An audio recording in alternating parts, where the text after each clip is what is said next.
Bit of work from the RAF, and the man who's gone over for the try for them. We're over in the corner and we have a try. The Army have taken advantage.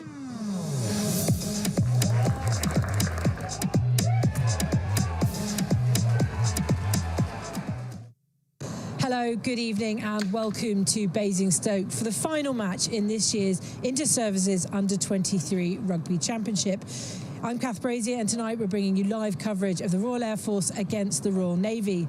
The senior service are in an advantageous position, having already got a win under their belts, but their light blue counterparts suffered a loss against the Army last week. Let's take a look back and see what's happened so far. Right on the line. And are they going to go in? It's being held up at the moment, but this is danger for the Navy. Yes! And are they over? Yes, they are.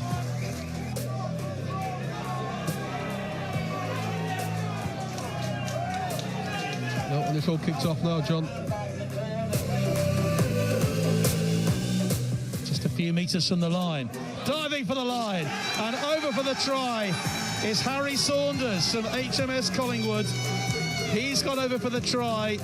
And is that the try that's going to give this game to the Navy? I think that's got to be John, to be fair.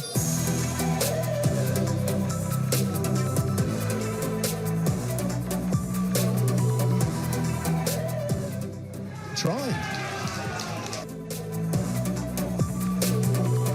There's so much tension either side of us.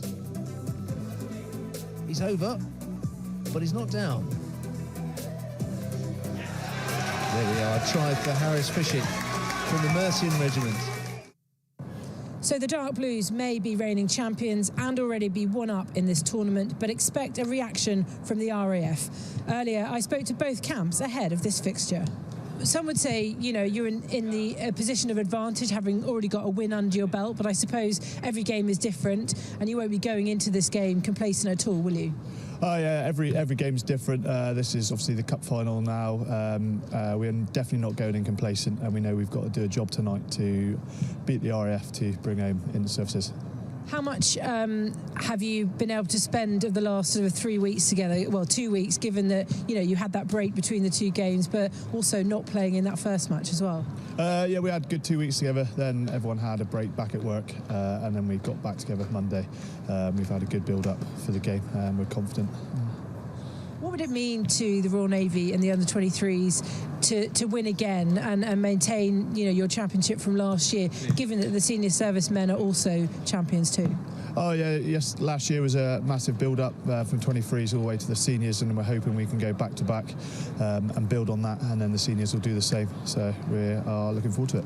And just one final question. You will have seen, the RAF play against the Army last weekend and they lost. Do you take anything from that game, or do you just have your own game plan in your head and go with that? We watched the game of the RAF versus the Army.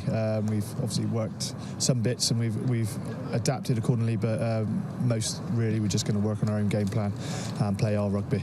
Great. Thank you, Ben. Good luck. Thank you.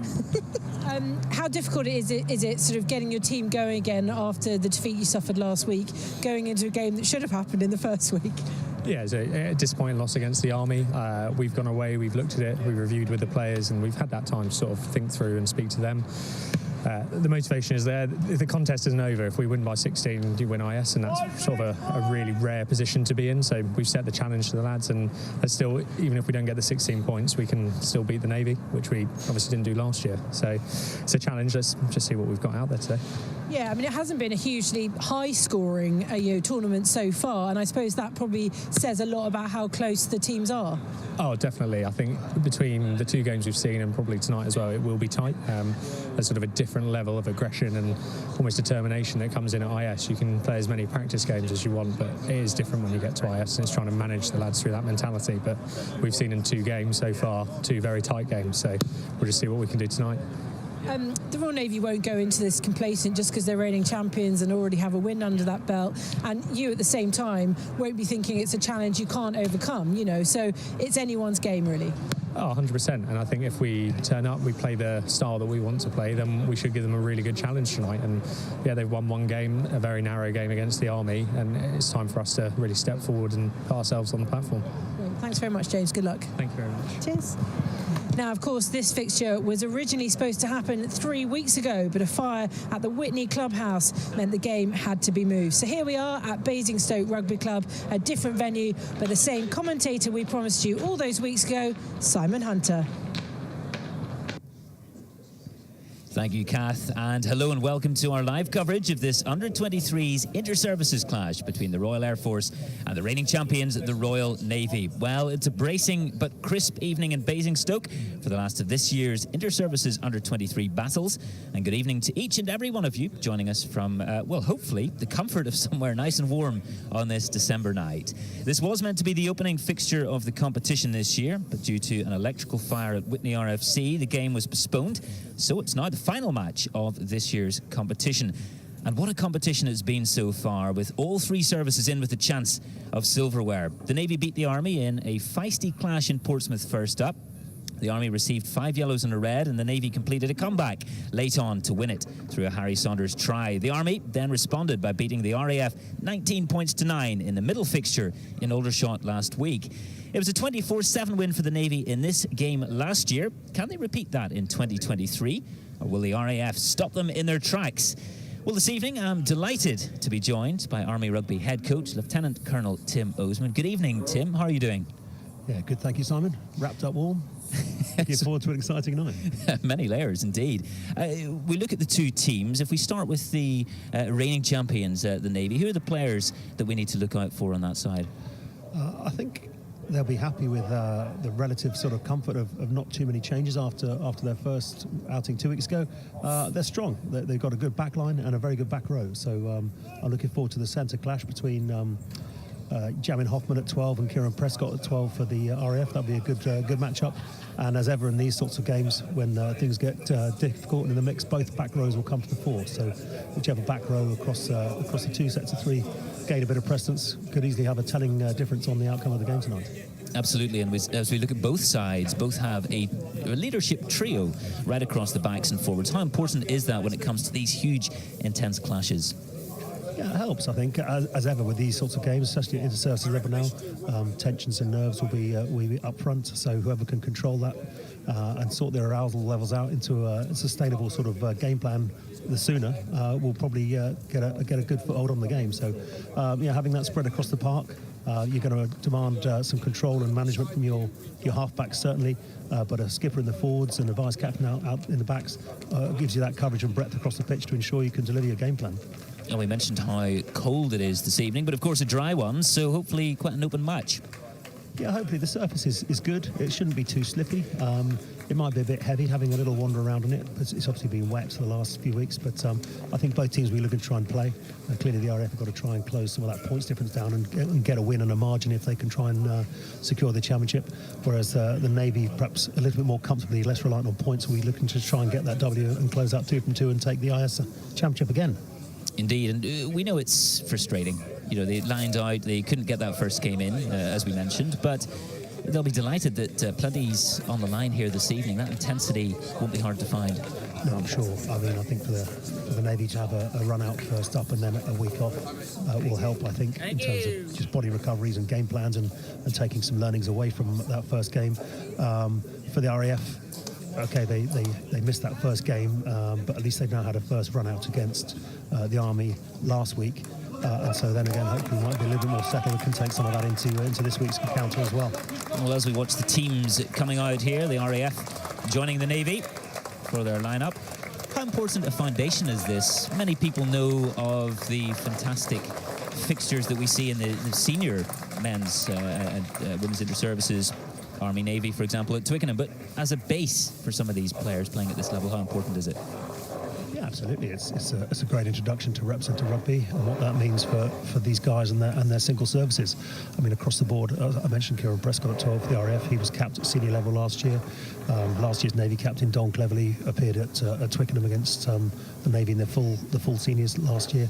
And 2 years before that, obviously Jack Johnson, the sapper, did the same for the Army at 23 level, and then inter-services the same season. So it's a great stepping stone. It gives them a flavour straight away, and hopefully we'll see lots of these young guys promote into their senior squads in the next season or two. And as they line out both sides, match officials. Ladies and gentlemen, welcome to tonight's last fixture of the Under-23s Rugby Inter-Service Championship between the Royal Air Force and Royal Navy. The presentation party tonight is the Chairman of Royal Navy Rugby Union, Rear Admiral Steve Morehouse, Air Vice Marshal Al Roberts, Vice President of the Royal Air Force Rugby Union. And the dignitaries make their way out. Good Navy!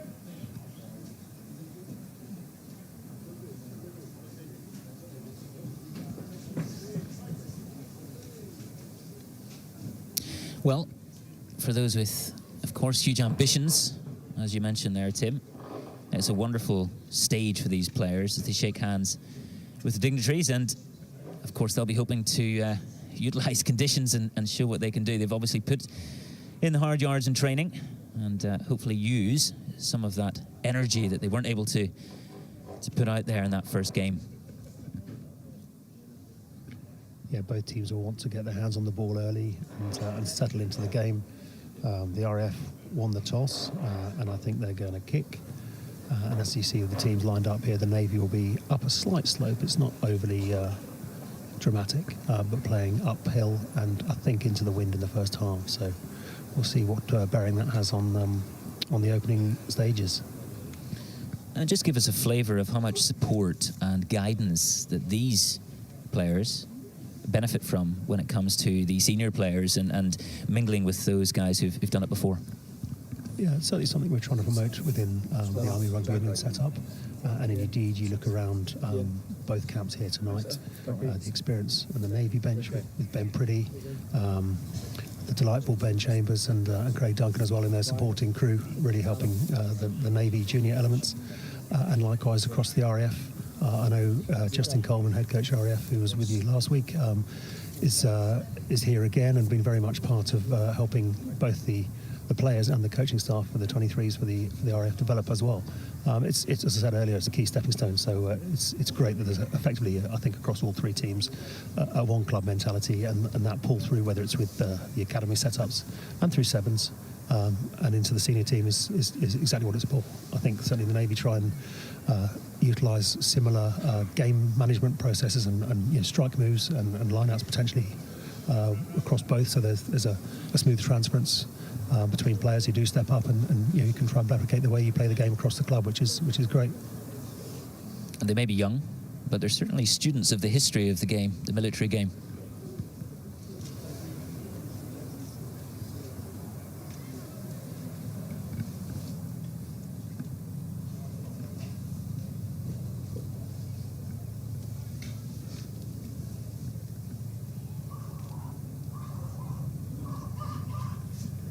Ladies and gentlemen, if able, please are standing for the national anthem.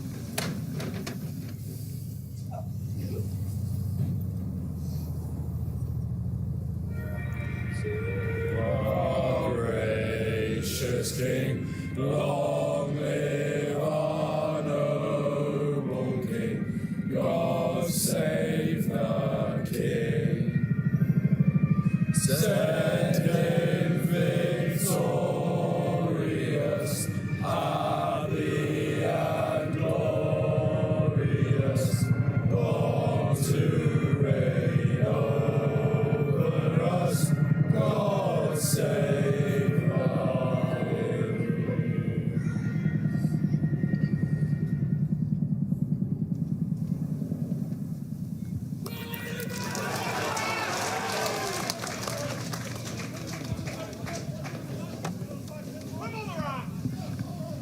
Well, time for practice and preparation is over as these players battle the nerves and make their way out onto the pitch.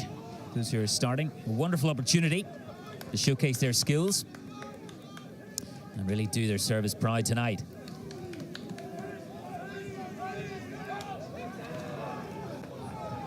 Yeah, both teams just going through a final couple of bag hits. It's always difficult when you go through a warm-up and get the guys into prime position to start the game, and then you have a bit of a line-up, VIP, handshake, etc., national anthem. All great stuff to do and gets the blood going, but also a bit of a pause since they last warmed up, so the ref just gives them a couple of minutes now to get back into speed, ready for game mode. Ian Carr standing in the middle is a very experienced ref. I think he was running on the touch at assistant referee on Sunday night at Welford Road, Mattioli Woods, for the women's premiership game between Loughborough and Leicester. Level 3 referee. He's done junior international stuff too. I was obviously with the UCAF contingent at the International Offence Rugby Cup in the summer as well. So very experienced ref, level 3, and he'll be looking to allow a good game to go on tonight, I'm sure, to let these boys play. Yeah, Major Ian Kai, the Army Air Corps. He'll be making sure that discipline is adhered to. We've already seen a few cards in this competition in some of the previous matches. Yeah, one or two. It happens occasionally. Let's hope there's not too many, and aside from player safety, the boys can play, and there's little effect on the outcome of the game. RAF in their light blue, just about to kick off. Kieran McDougall, fly half and vice captain for the side. Yeah, following in his brother's footsteps, who I think has left the RAF now. McDougall Senior, previously capped at RAF full level.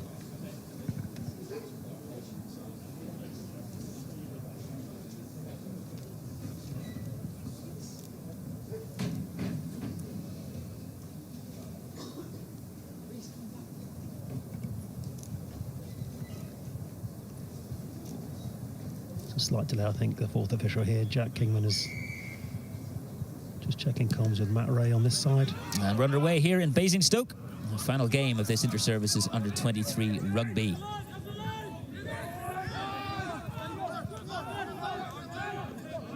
Taken by AJ Hustle there of the Navy. Navy utilising their big men in the pack.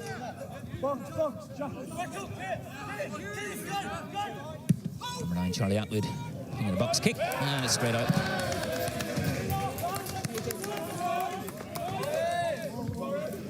Bit of a nerve jangler to get going. I think Charlie Atwood missed the first game 2 weeks ago. His partner having a baby, and hopefully he can settle down after a slight error, giving the RAF the ball back just outside the 22 and a decent first platform to strike from. Shortened line, 5-man, 2 carriers in the middle.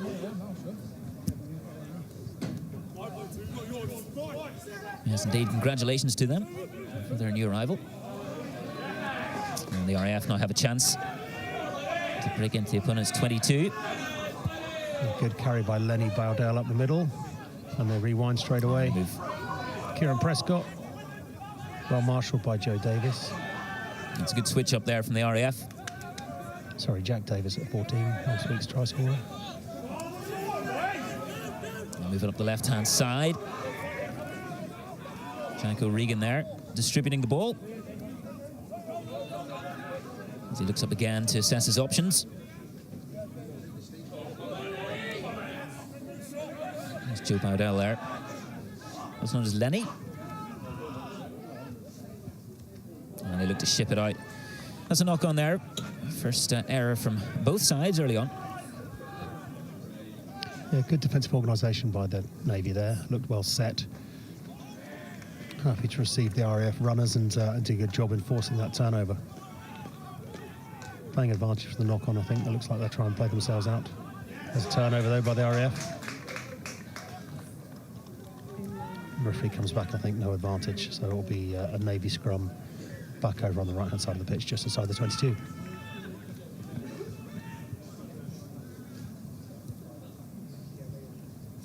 Yeah, it's important to settle, really. I know it's a cliche, people say about the importance of starting well, but it's clear to see how errors can creep in with all that nervous energy, Tim. Yes, and it is cold as well. So yeah, they've warmed up for the past 45 minutes or so, but there'll be some cold fingers out there to go with those nerves, and a couple of early handling errors, probably understandable, as both sides look to try and exert a bit of pressure on their opponents.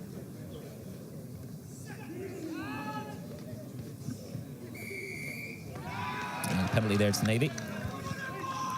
Yeah, first win for the scrum. The referee signalling that I think the tight head there, that'll be Tom Breen dropping a knee on that first engagement.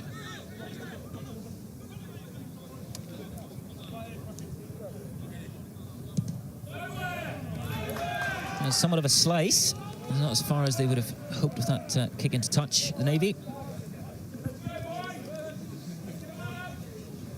Yeah, that's both George Prentice and Charlie Atwood there, both Navy halfbacks struggling for any real distance off the boot, which might suggest this lovely stand that was giving us a bit of shelter from a developing icy wind. Yes. Feeling like it's coming somewhere from the Arctic.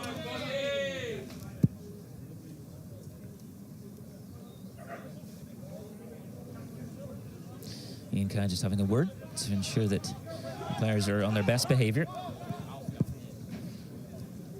Yeah, I think we're resetting that line out. The first RAF line out there, Matt Bond up at the front doing a good job, and again in defence there, the big RAF number 5 looking to disrupt the RAF's first penalty line-out. Cian Goldsmith for the Navy with the throw. Oh, and that's gone loose there. Taken in by Josh Peacock, vice captain for RAF. The RAF with a chance to gain some momentum here.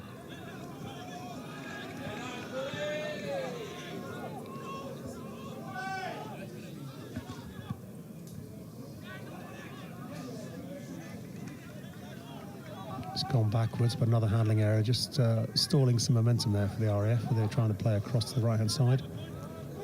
Again, a well-organised defensive line from the Royal Navy. And both sides showing their defensive capabilities so far. RAF again. They move it out. Oh, and that's a nice little run there. Very good there, Kieran Prescott. But the Navy are doing their best to turn this ball over.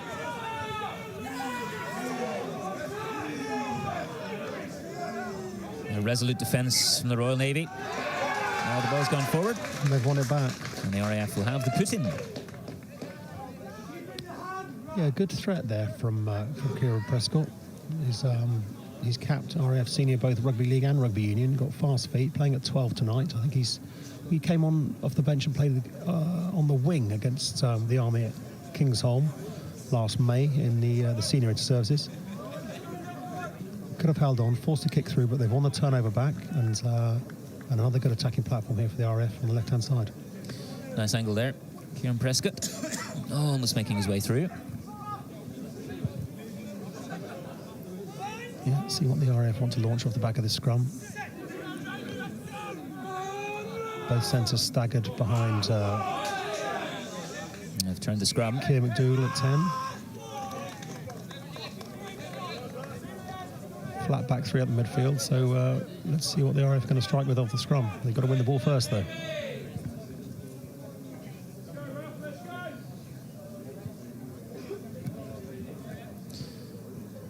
Unsurprisingly, the Navy have got a challenging front row. They love the close quarter stuff, always can deliver a good scrummage. And now we look to really put pressure on the RAF counterparts now and try and win another penalty potentially against the head here.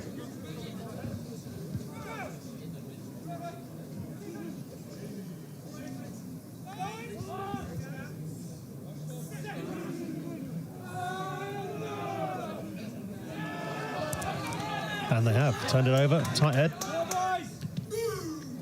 Left-footed cross kick from George Prentice there. It's taken in but spilled forward from the RAF. The Navy get it back. And Prentice with another opportunity. What can he do with that left boot of his? And it's bundled into touch. RAF knock on, I think, from that cross kick there, so back for a Navy scrum. Well, maybe back and forth in terms of possession, but territory-wise, we've seen all the play in this half. Yeah, and probably predictably scruffy, I think, in terms of that start. Nerves and settling into it as we suggested. I think the Navy probably try and settle down now if they realise they can't quite kick out of here, look to play. I wonder if they'll launch something here through Jamin Hoffman in the midfield. Strong runner, made some very strong carries at Burnley Road 2 weeks ago against the Army. I don't know what his stats were, but a lot of meters made up the middle. Some really good breaks. So let's see what they launch with here.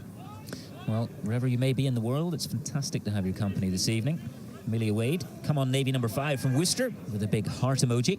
11 Bankhouse says, come on Peacock and Prescott's RAF. So good support for both sides so far. Yeah, good carry off the back there by AJ Hustle.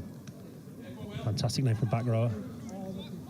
Well, the offload was there, not quite executed.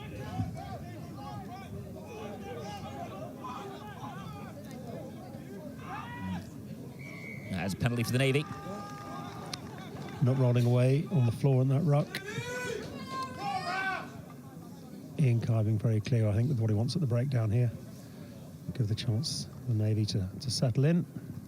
Jack Davis with the right-footed kick, looking to the left-hand touchline, I think.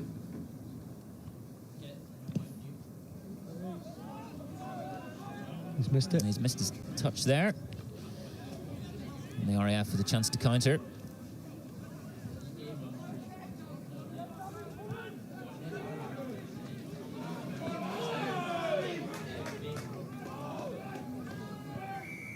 And the RAF this time with the penalty.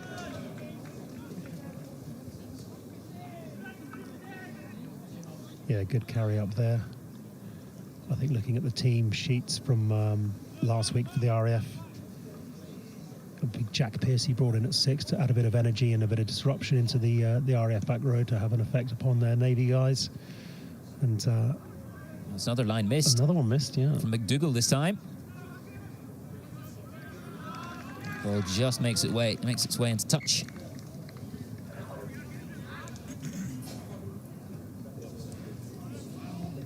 There's a good atmosphere building here in Basingstoke as well. Quite a few people who've turned up to support either side, and also a few neutrals in as well.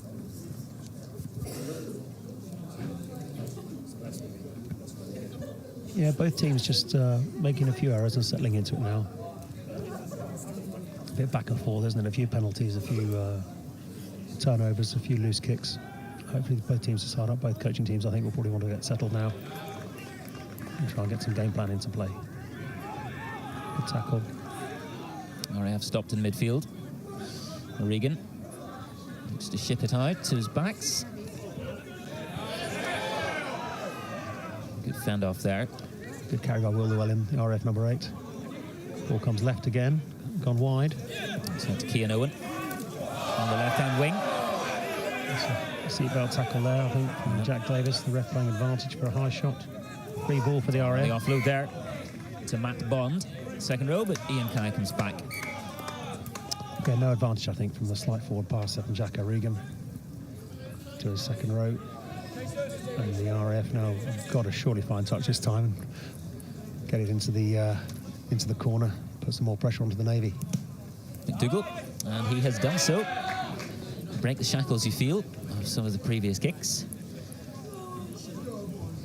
Yeah, I think, as you mentioned earlier, Simon, with the RAF now playing downwind clearly and having all bar probably 2 possessions in the Navy half, they'll be looking to try and get on the scoreboard first and reflect some of that pressure on into points. Peacock with the throw. The RAF almost pulled it back there, knocked it on. Double knock on, I think, a Navy knock on the challenge. So we'll come back to an RAF scrum. Well, we hear players speak of the importance of being in the zone and focus, but how much do they feed off the support? We've got support here this evening. Quite a lot of people have turned up to watch these two sides. How much extra energy can that give to the players? Yeah, it can really help, but also add pressure as well, potentially. I think it's quite an individual thing. Sometimes people say they're not even aware of it, and other times, yeah, they're very much looking out for it. So Yeah, it depends on who you are and how much support you can either hear. Some people, as I say, stay in the zone and have no issue with it. That state of arousal is quite key in managing performance. It's about that man management, getting the best out of each and every one of your players. Yeah, absolutely. Everybody's a little bit different and deals with it in different ways. That's how you try and translate that and try and feed off it to improve what you're delivering. As we reset the scrum, the RAF with another attacking position in the Navy half. Yeah, again, Kieran Prescott standing right behind Keir McDoodle. Loose ball at the back, though. Jack O'Regan tidies up. To McDougall. Prescott puts the kick in. And Prentice calmly gathers and calls a mark.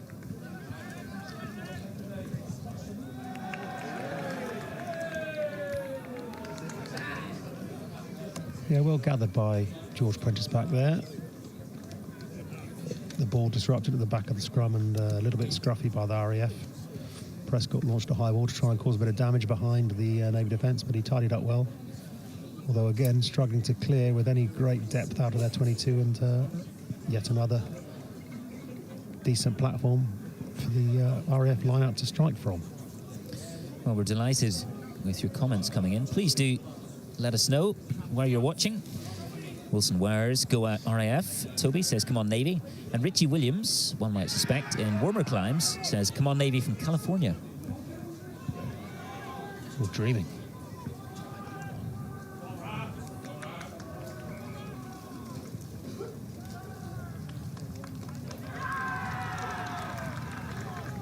So referee Kai signalling a knock on there at the back of that ruck, I think.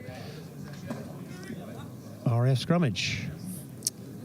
And celebrate it they did. Yeah, and I'm sure the coaching team now are really looking to try and convert some of this territory in possession now. Get off to a good early start and put the Navy under some pressure on the scoreboard, as well as just with this possession and dominance. Just around a quarter of an hour gone here in Basingstoke. Score still 0-0 between the Royal Air Force and the Royal Navy in the final of this year's Inter-Services Under-23 Rugby Union. Final match this year.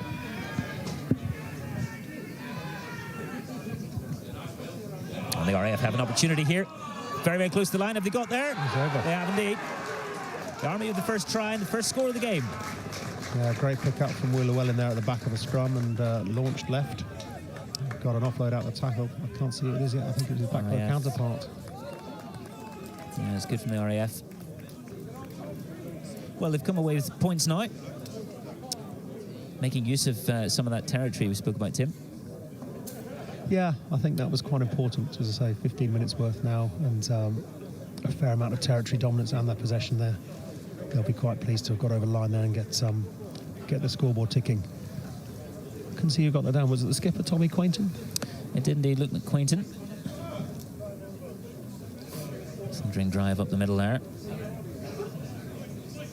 And the opportunity to add the 2 points with the conversion.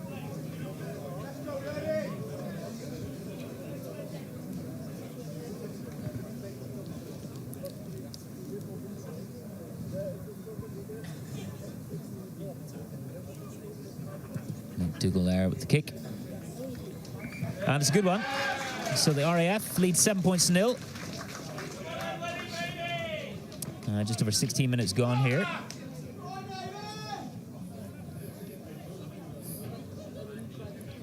Yeah, I'm sure the Navy will stay calm. They'll probably feel like they've not really had a great deal of the ball, certainly not in the right part of the pitch yet.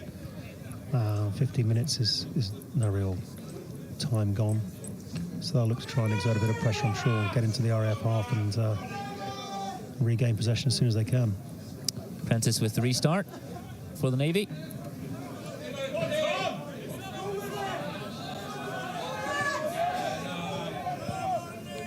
And Tommy Quainton there, carrying it up for the RAF.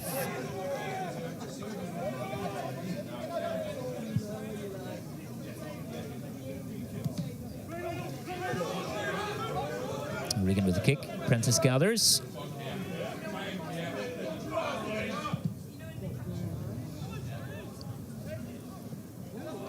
That's a good take.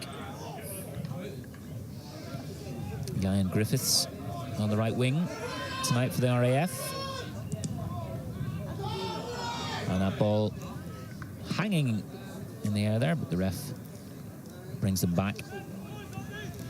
I think it's an offside from a bit of kick tennis there. The RAF forwards stuck in the middle of the pitch, not retreating the 10 metres.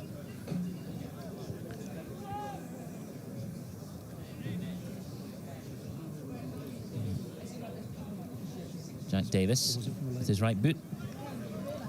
Or was it for a late tackle? I couldn't see the referee's signal. May have been for a late tackle on that kick.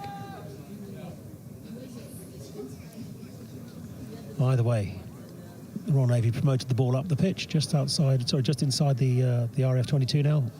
Good opportunity for the Navy. Yeah, they'll be looking to have their first salvos now into the RAF 22, I'm sure.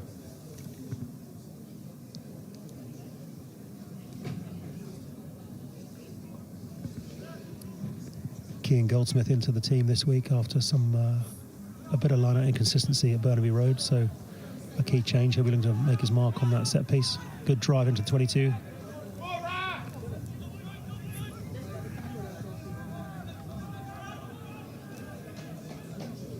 And the Navy need to ship it out. Prentice. And Duffield, blindside flanker this evening. A free ball, penalty for not rolling away there. That looks like Jerome Chippendine stuck on the wrong side of that ruck and marched 10 back for the ill discipline with the mouth from the RAF there. Ian Carr not standing for it, sending him back. Setting the tone. Yeah, are they going to kick? Are they going to scrummage? Andrew Soapy Watson, the Navy skipper, I think has pointed to the sticks. Yeah, that's right. And Jack Davis off the right wing is coming to slot, which should hopefully be a fairly straightforward penalty.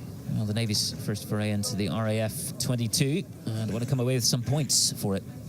Yeah, I think they'll be happy with that. The Navy back three dealing well with a bit of counter-kicking off the left-footed box from the RAF a couple of minutes ago. Forced a penalty down the left-hand side, decent line-out and drive, worked to midfield off the back row, and first foray into the 22 and come away with points. So decent efficiency from that first visit, and that I'm sure will settle them down to now as well. Yeah, it's good from the boot of Jack Davis. So the Navy with points on the board. RAF 7, Navy 3.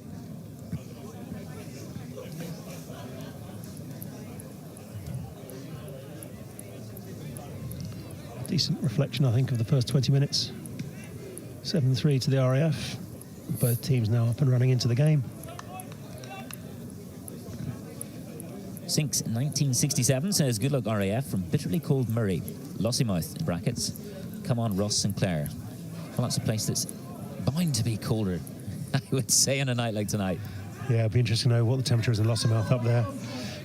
It's been well into the minus figures over the last week. Ross Sinclair, the second row back row on the RAF bench tonight, wearing 20, I think. Hopefully make an appearance later on, I'm sure. The RAF managed to stop that little drive up the left-hand side. Static ball for the Navy to box off.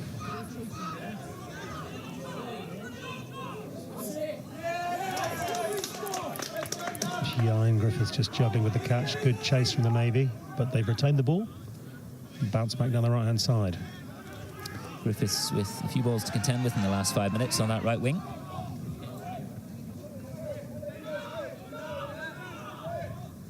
And the RAF to gain some ground in midfield again.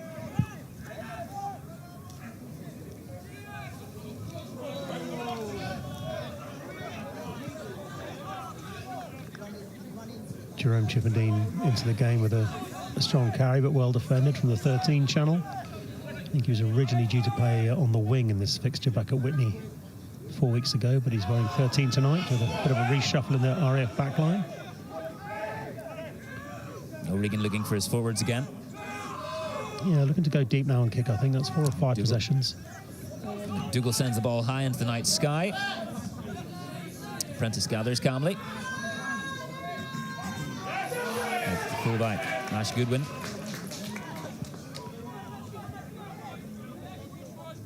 Yeah, met well there by Jerome Chipperdine again with some good defence. Maybe back three, unsure whether to kick out or run that out, and they're now stuck on their own 10-yard line.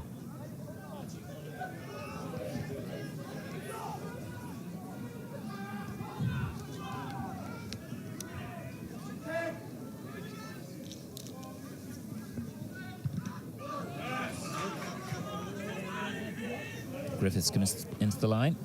Oh, and he breaks through there. Lovely feet still going with a great offload. And again, another offload off the floor from the tackle. Fantastic stuff here from the RAF. Wow, the Navy have taken it though. An opportunity to counter. Met with some fierce resistance.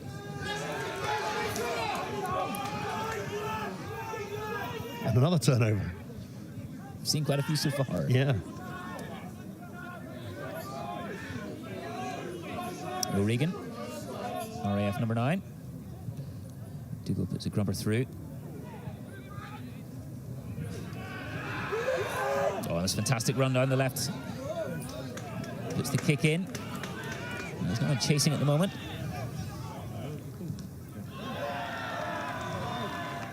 And that's put into touch, perhaps not quite as far as he would have liked. Yeah, some good pressure up the left-hand side of the Navy defence there. I think tight head Charlie Davis was up pretty quickly, managed to close down a bit of space and forced some error and the subsequent turnover. Just under 25 minutes gone here in Basingstoke. RAF 7, Navy 3.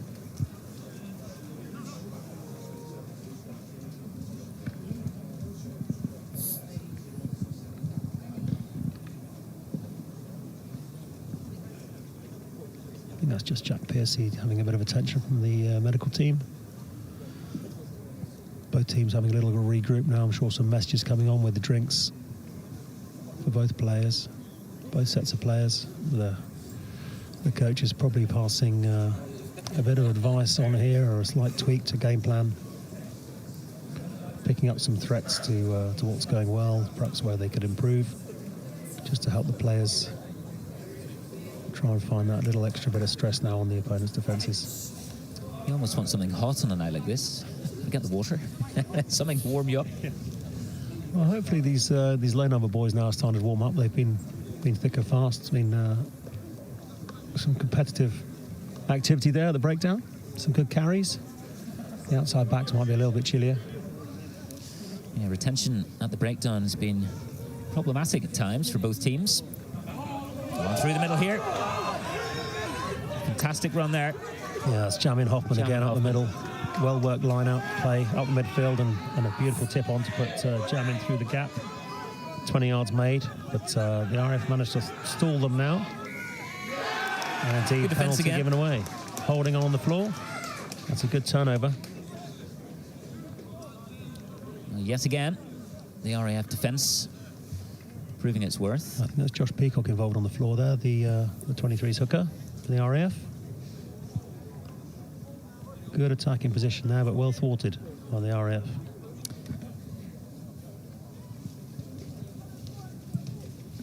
Yeah, very strong carry up the middle there by Hoffman. Low slung runner, powerful. I think South African by birth.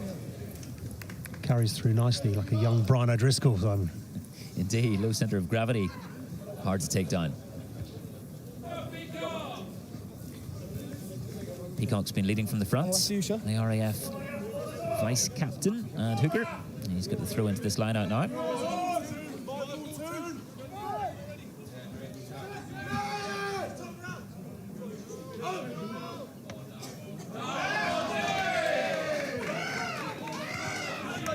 They try the rolling maul now. The RAF. Done well. Andrew Watson swimming through the middle, trying to disrupt as much as we can, but the RAF got a nudge on. That's 10 metres now. Still sits with Peacock. Jack O'Regan. O'Regan out to McDougall. What can he do with those dancing feet?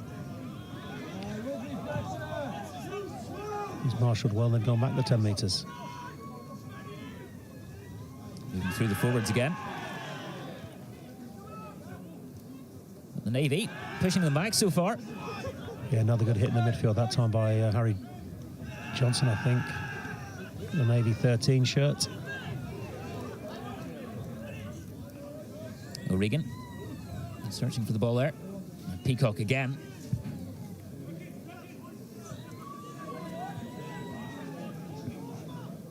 RAF wanting quick ball. Not so at the moment. Chippendine. He's shown his presence tonight so far. Jerome Chippendine. The RAF just struggling for quick ball here. They're retaining okay, but they're not going anywhere. It's a little bit lateral. It's a better carry there. Get some front foot ball. Getting those big men. It's a speed of ball that's key. Back into the pocket for McDougall. It's the aerial route.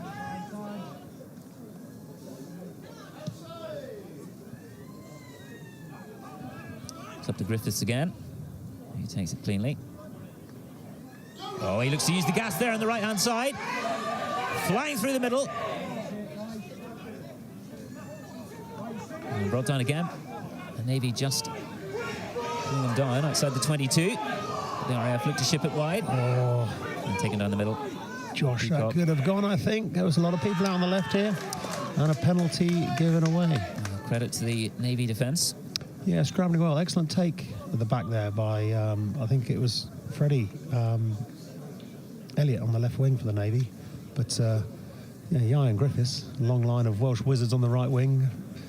Another great break, great fast feet. And I think the RAF crying out for, as I mentioned earlier, just trying to get some speed on that ball. They've looked dangerous when it's quick ball, but they've struggled a little bit more and made it a little bit easier for the Navy defence to contain.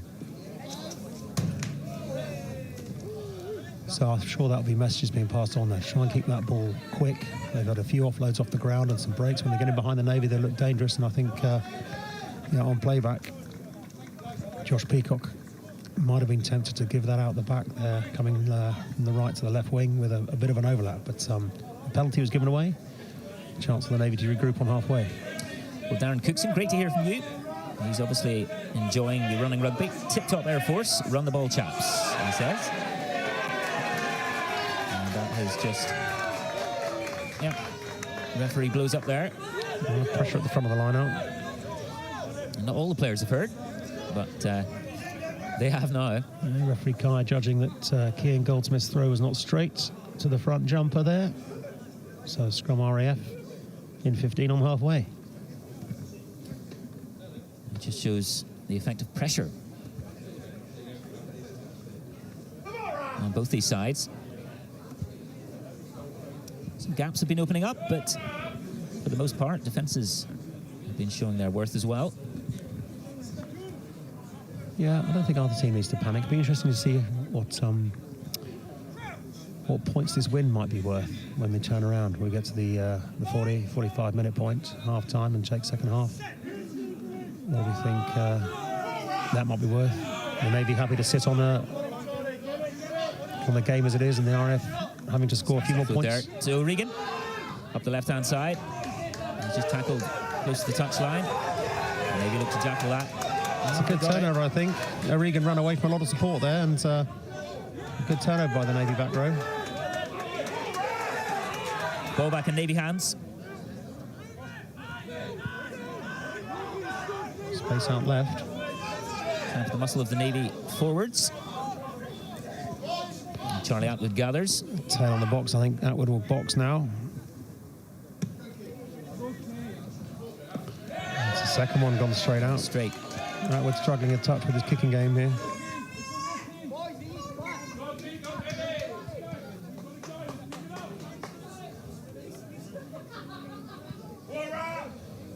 And Andrew Watson, the Navy skipper, just asking for a bit of calm from his pack.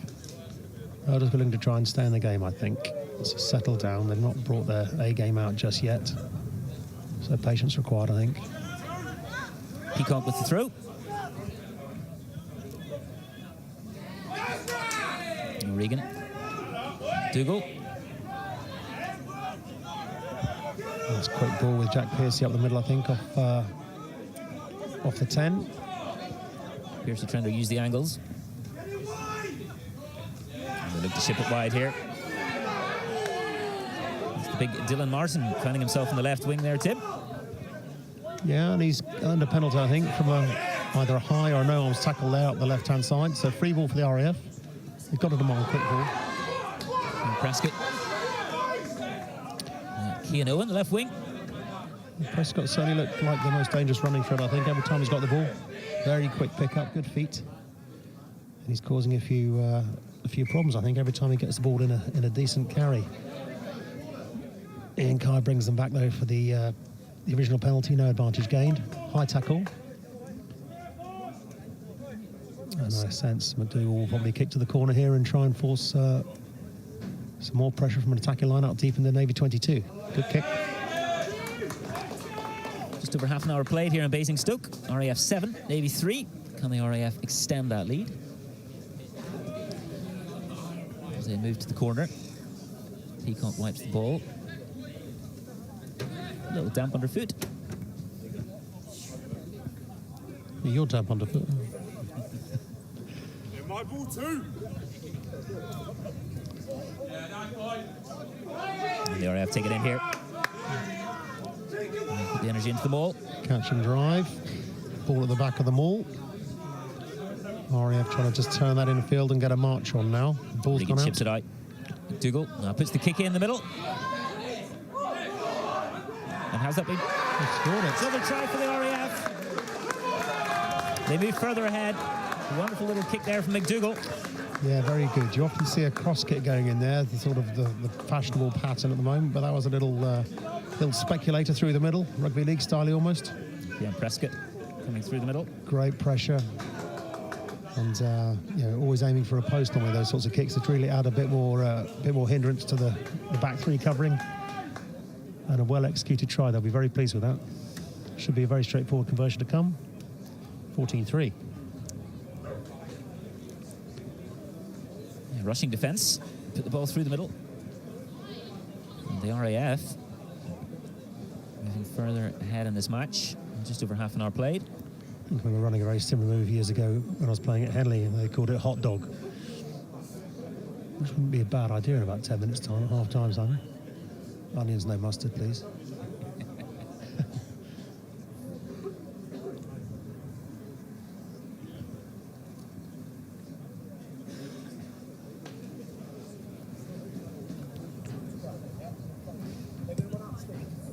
Now McDougall adds 2 points.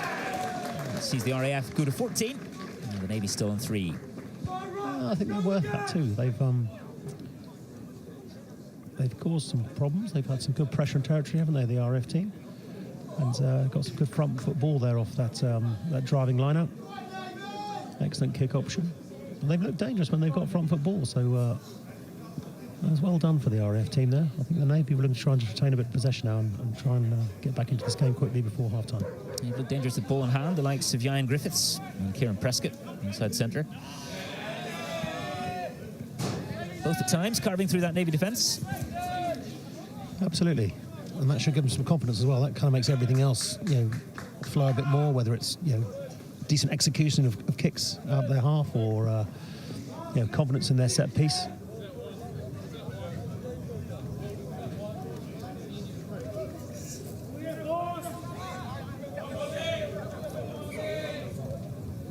Goldsmith again with the throw. Then the last one was a judge not straight.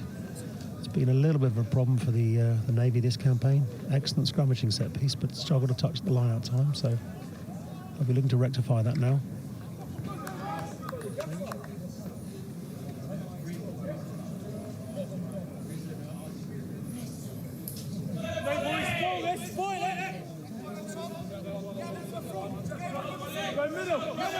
Goldsmith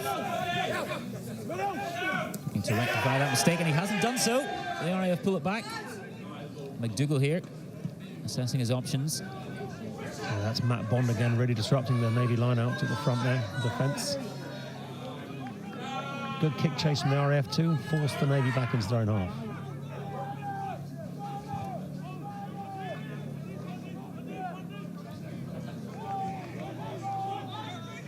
Skipper Watson carrying. And they move it the other way this time, the Navy. Prentice shifting to Hoffman. Trying to run out of defence here. Well marshalled by the RAF defence, though.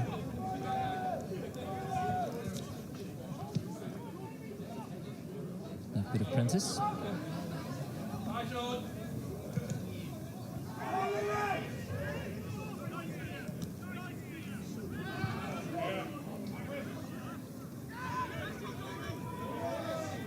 On the Navy, look to move it up the left. Inside.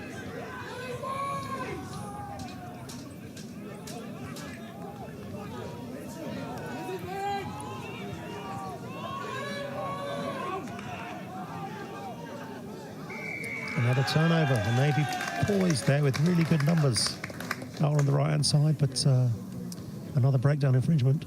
Yeah, failing to utilise that territory there, the Navy. Yeah, the kicks from Prentice over the backfield. That one was well marshalled by Jack Loney there at fullback for the RAF. They'll be pleased with their work, I think, back there. They've tied it up well, given themselves an opportunity to compete the breakdown, winning a penalty that time as well. They've had quite a bit of tidying to do tonight. Yeah, it's key. I mean, you've seen a fair amount of kicking when it gets a bit of stalemate midfield. All these back three players need to be, pretty adept at their catch and kick skills. Wingers known for try scoring and pace out wide, but they've got to be able to effectively play that secondary role as a fullback too, with the kicking game more prominent. And back three really working as a team well there. I'm seeing that more and more, that hybrid back three role, so to speak. The players combining nicely and switching positions from time to time. Yeah, you see it across the game now. I think you think of Freddie Stewart being England's mainstay fullback probably for the last 2 seasons. Also played on the wing. Anthony Watson has been injured, but again, wing fullback. It's really part of the skill set for all young players out there to try and adapt and adopt new skills, so they can give themselves more variety in selection and more opportunity for the coaches to play them. And indeed, when you come into squads of 23, as have played most games, you're not just out and out one position. So centres might be able to play on the wing, or even at 10, and the fullbacks and the wings again try and become a bit more universal. Well, the RAF gained some ground. Back against the Navy half. Navy will be disappointed not to make more use of some of that possession and territory. Some errors costing them at the moment. Yeah, they've had a couple of opportunities, and they look quite dangerous. That first foray into the 22 worked, and again, but when they've had possession, but it's just the amount of possession they've had now. Good turnover there from the line out there. Scruffy ball, deep. Prentice kicks again crossfield. Keane Owen here. What can they do? The RAF can't tidy up. The ball's just gone into touch. There's Nick Davis on at 22 for the RAF, I think. I didn't see who he'd come on for. Is he back on for... he must be on for Jack Loney, I think, at fullback. Looks to be on for the fullback. Number 15, indeed.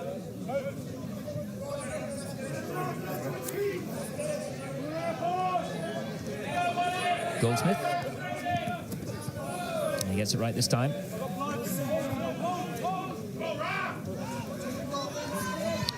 Yeah, sensible call for that line out, front ball, when they struggled a bit for possession there. Just nice and secure to the skipper at the front. Not trying to throw too far with the wind or the pressure. Carry out middle by Hoffman. Navy looking to consolidate. It's a cross kick from Prentice. Really well taken. Good chase there from Elliott. Freddie Elliott up the left-hand wing. Into the 22. Now, can they make use of this, the Navy? Ball goes through the hands. Alex Incombe.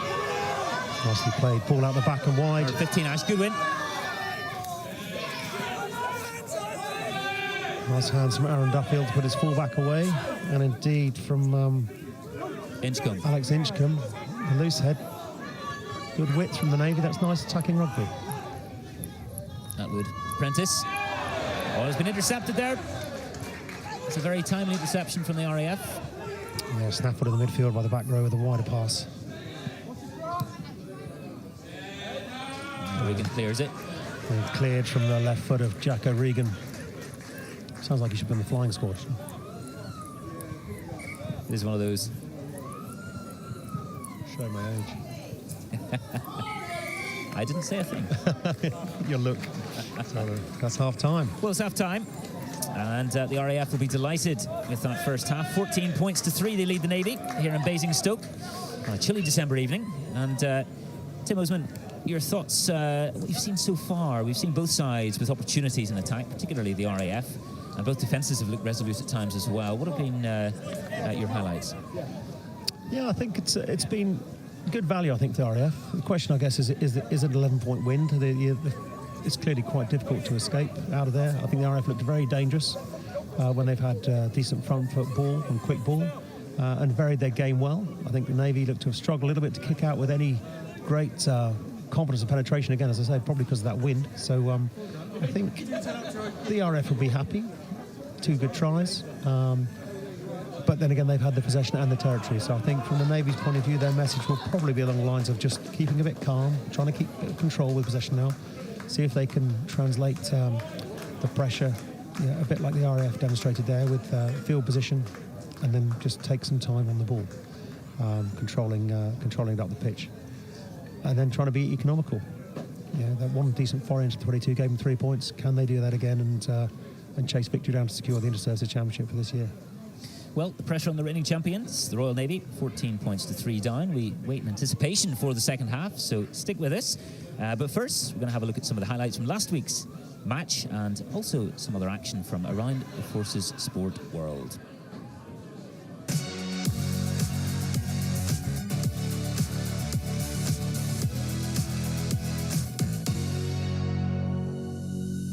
Kieran Jenkins then lining up the first kick off the tee. Of course, it was his penalty last year that guided the Royal Air Force to that narrow 8-7 win over the Army at a very soggy Witney in Oxfordshire. Straight through the uprights, and we are away.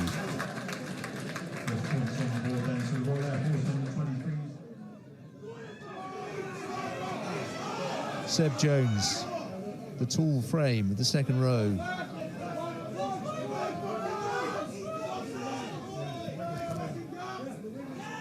Try given.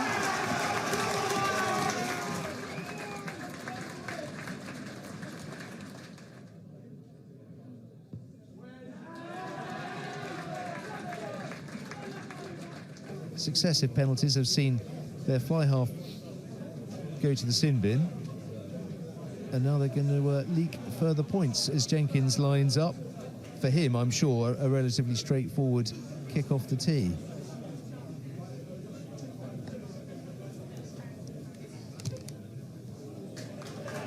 Yeah, no mistake. That's where it goes. All the points coming from the boot of Jenkins.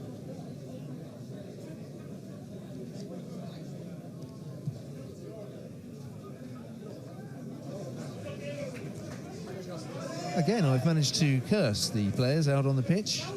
I do apologise.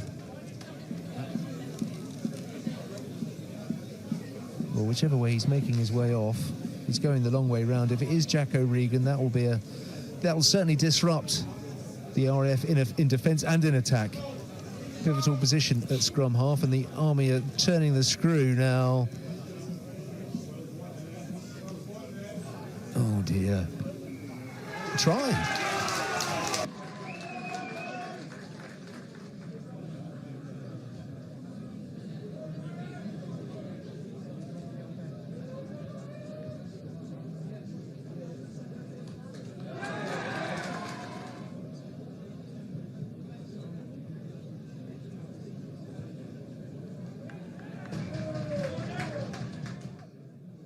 This looks ominous, I must say, for the light blues. It's ever so quiet here. There's so much tension either side of us. He's over, but he's not down. There we are, try for Harris Fishett from the Mercian Regiment. All arms and legs, and I think he's gone in. And an easy chance here for Lapsley to add the conversion.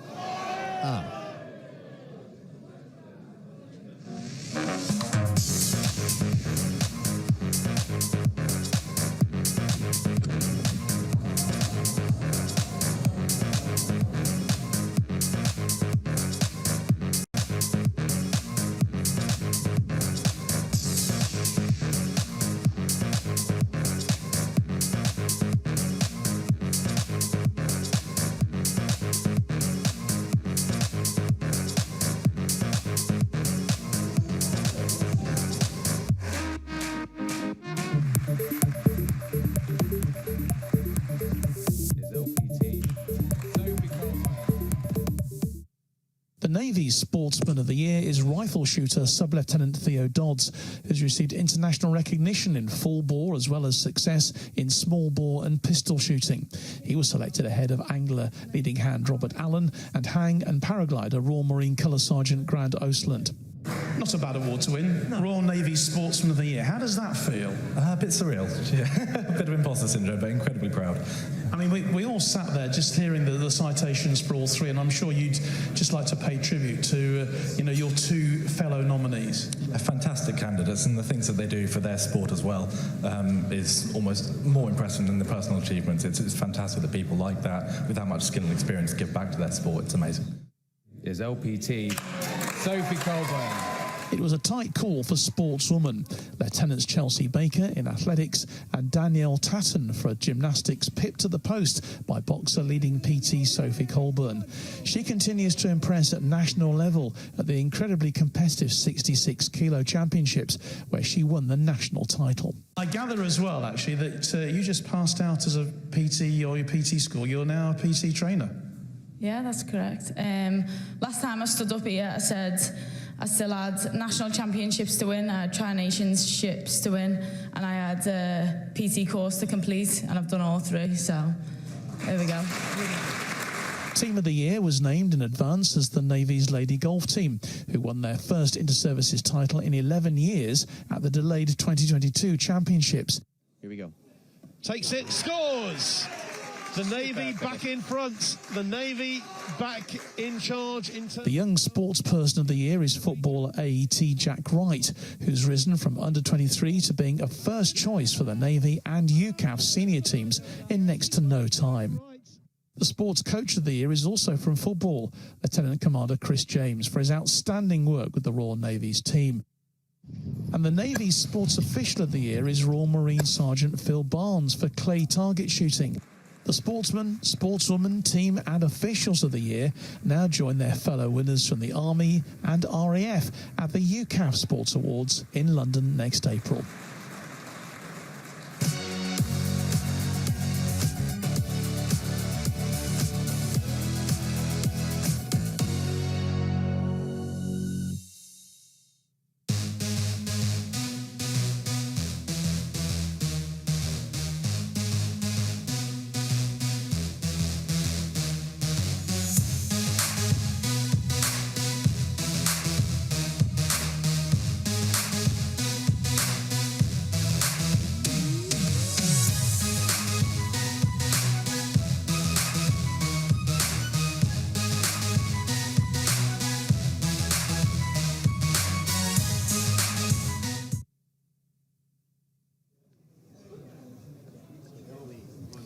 Welcome back to Basingstoke for this under-23 inter-services clash in rugby between the Royal Navy and the RAF. And it's advantage RAF so far, 14 points to 3. Who'll come out on top in the second. We await to see that. Of course, plenty of great sporting action coming up with us on Forces Net. Live from next week, the Kentish Cup. First match for the UK Armed Forces on Monday and the second on Wednesday. It's against the French and the Dutch Armed Forces, and you can join us live on our YouTube channel to see all that brilliant football. But this evening, as I'm joined by Lieutenant Colonel Tim Osman, head coach of Army Rugby Union. What have you made of things so far? Obviously, RAF will be pretty pleased with our first half performance, up 14 points to 3, but as we mentioned earlier, it could be a bit of wind, and it was advantage to them on that side in the first half. Yeah, it's been a good game, hasn't it? Good bit of attacking industry from the RAF. Pretty well marshalled by the Navy defence for the most part, and I dare say the challenge from both coaches teams now will be to respond to the contrasting conditions they face. So the Navy looking to try and dominate a bit more field position into the RAF's half, and the RAF looking to probably try and generate a little bit quicker ball if they can get back up to the other end of the field and really show some of the threats they've had when they've had that quick ball. So we mentioned, I think earlier on, some decent threats and carrying in the back row across Llewellyn and Piercy and Quainton.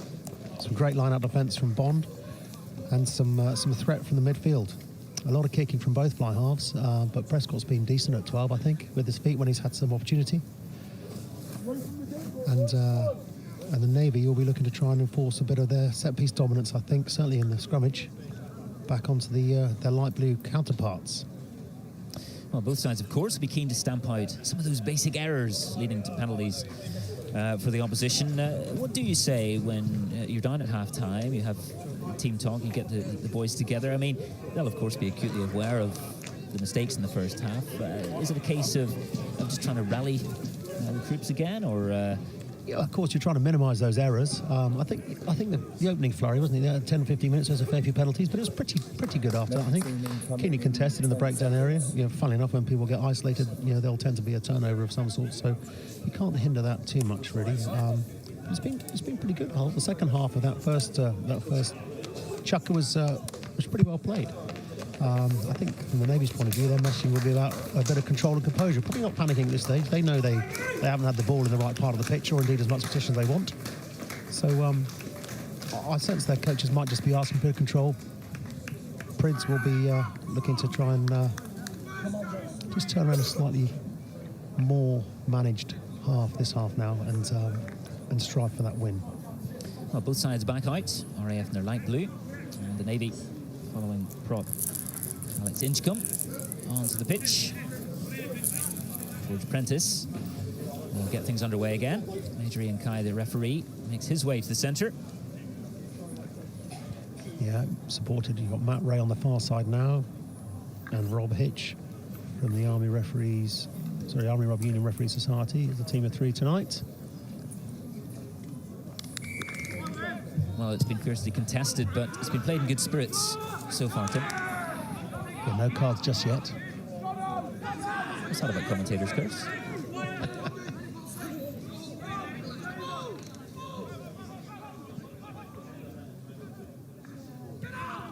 Regan. And that ball looks to be spilled forward. It has indeed. And the Navy put into the scrum. Just on the edge of the opposition 22 there. Really pleased with that start. Very pleased with the delivery of a hot drink as well. That's. I wonder if they had hot chocolates in their changing room.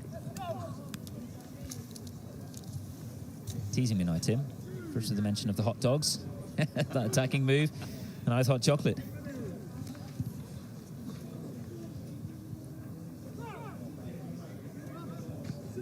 And wherever you're watching around the world, thank you very much for joining us. Hopefully you've got something nice and warm as well, or indeed watching from warmer climes. Toby says hello from Germany. And come on, Navy. Yeah, excellent attacking position here now. The Navy looking for that dominance from their tight 5. Inchcombe and Davis, cornerstones of that front row. Well, Tim, we mentioned the family love, and of course some of the family connections for the players. Rowan Sinclair says, good luck, Ross Sinclair. Smash it. Very proud sister. A bit conflicted in who I want to win, but go Ross. Certainly clear on the go Ross part. Yeah, I wonder why she's conflicted. Maybe an open mind. Perhaps she's in the Navy.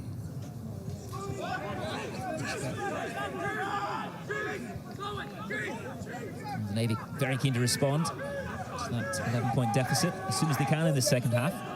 Yeah, carrying well with their tight forwards, going down the right-hand side now. Good service from Charlie Atwood.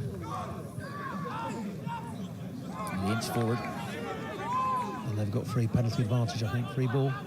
George Prentice. Free play here. Hoffman. Hoffman to Davis. Freddie Elliott. Can he make it in there, Freddie Elliott? Corner flag down. Corner flag. Assistant referee's flag is up. Time off from the referee.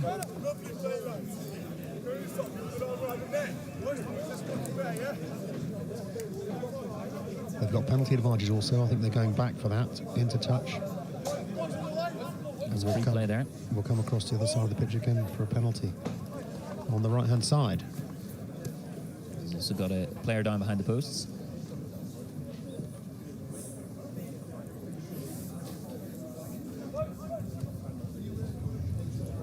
Just want to make make sure everyone is okay. Medical staff. Yeah, I didn't see what happened there.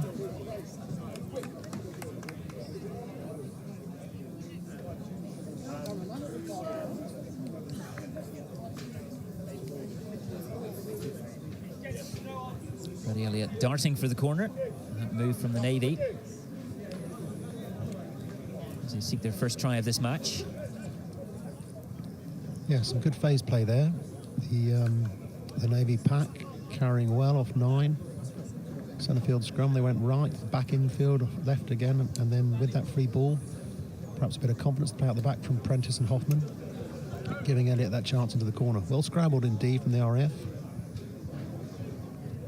Decision now on what the Navy will do with this penalty play, kick for the corner or elect for 3. Yeah, well, we're seeing some of the best Strictly Come Dancing impressions from some of the Navy players as they look to keep warm in that huddle. Yeah, I don't normally watch that, I have to say. I think it's safe to say some are better than others. My favourite part of the game has to be a referee's warm-up there. They've got some real potential for Strictly Come Dancing. It's part of the game people often don't think about. What, the referee's warm-up? It's my personal favourite. I like when things are niche. Tim? I'm known for it, Simon. So I hope everything's all right here. Looks like yes. The way the medical team are reacting like a potential head injury, I think. I didn't see who went down. I hope there hasn't been a collision with a post, perhaps, or something like that, looking at the position. Someone tracking back across the dead ball area from that Navy attack on the left-hand side. I hope everyone's okay. Yeah, I have to say from my experience in services rugby, these medical teams are very good at what they do. The doctors and the physios and the support team, pitch side support, well trained, and I'm sure whoever it is has got a knockdown there is in good hands. They look to be sitting upright, which is a very good sign. As the medics continue and the players go through warm-ups. Yeah, they'll just be looking to try and retain a bit of focus now and keep the bodies going. Well, there's a bit of a pause, 4 or 5 minutes perhaps. It's often something that one might say helps the defending side in a situation like this, just breaking that momentum, but it's good to see that he's up and walking. Go get him, boys.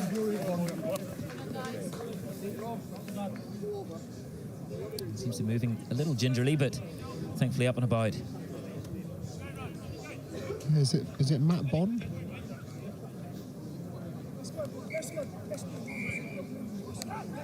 Second row Matt Bond. Can't see, I think so. He's done a really good job at the front of the line out, especially defensively. A couple of good takes as well. He'll be desperately disappointed to have to leave the field. Disappointing for him, but a good sign that he's up and moving about. I'm sure he'll be okay.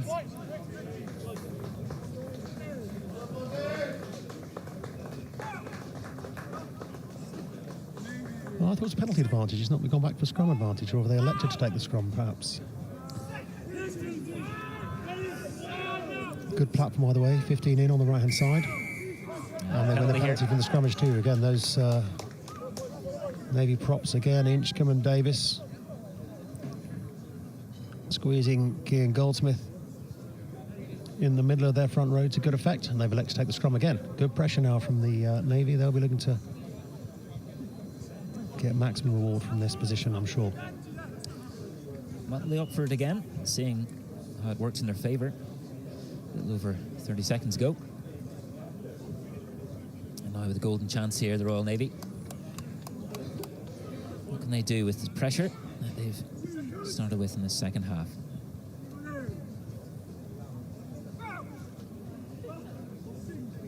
Ash Goulding and Freddie Elliott poised out on the left-hand side. Double threat from the Navy centres in the midfield. And a good short side too, should they want to exploit. But the scrum is marching forward. Excellent set-piece work now from the Royal Navy. Another free ball. Forwards. Another penalty advantage. Atwood gets it out there. That's Hoffman. He's thumped in midfield.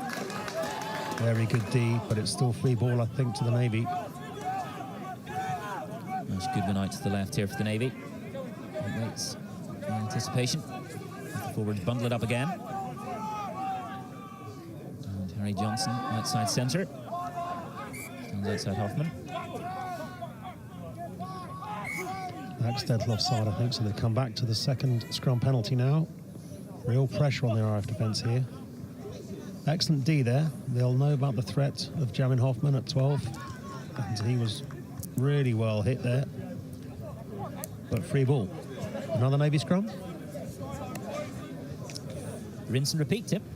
This goes back to the yellow card threat I mentioned, sadly. You'll think there'll be some pressure now on that Navy pack. Routinely the props that take the brunt of these decisions. So should they be able to exert more pressure now on the Navy, the RAF may be in a bit of trouble. We've got Freddie Elliott prowling on the left wing. Hoping to go one better this time. It was a great effort. Just in the corner.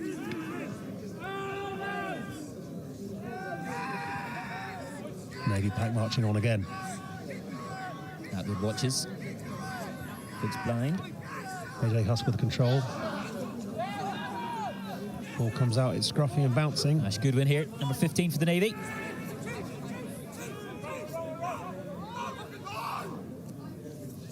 Back row swing round to the left-hand side. And ever closer to that try line, the Navy. First points in the second half, can they get there?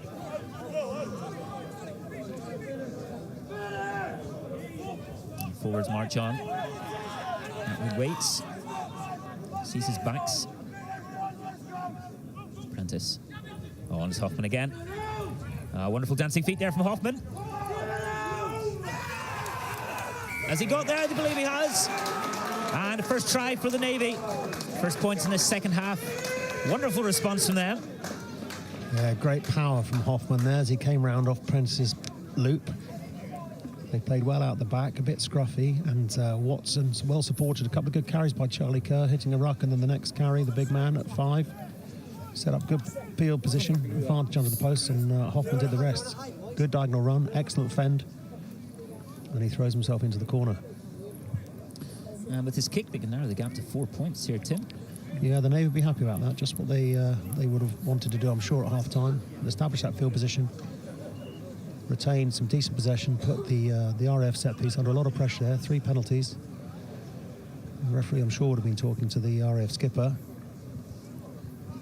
And then come away with a decent try. All set up for a decent last half hour.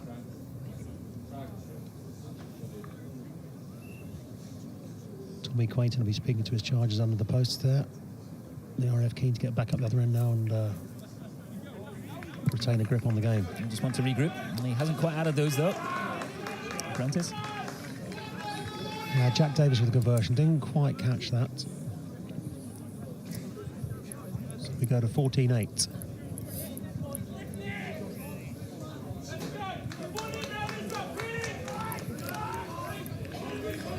I'm sure the Army 23s watching on at home will be looking for the score to remain like this. I think points difference will be positive for the Army if it stays like this. I don't think it will, though. We'll see. Oh, what a run there. It's fantastic up through the middle.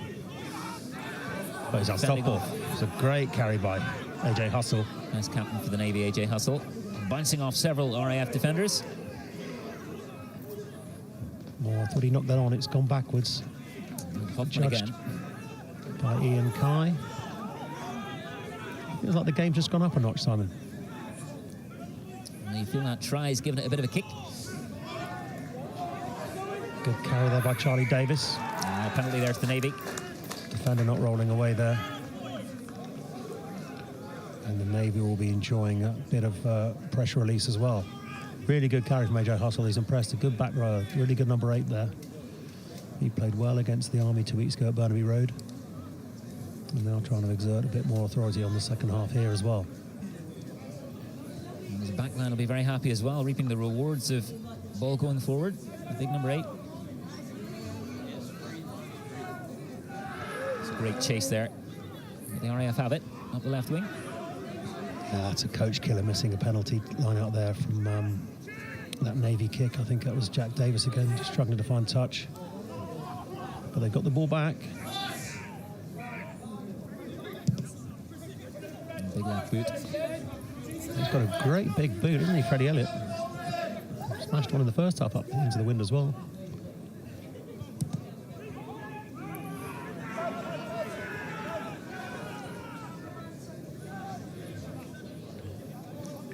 And again.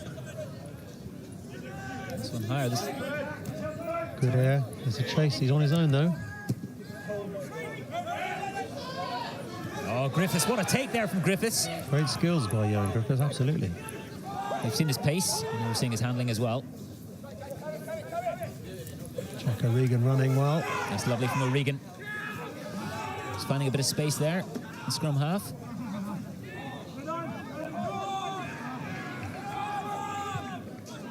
How will the RAF respond here?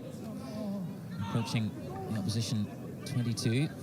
Yeah, they are attacking wide, but I think O'Regan's down with cramp in scrum half, so they've got no half back now as they play in towards the 22. The ball's just gone straight up. The referee calls them back. Penalty RAF.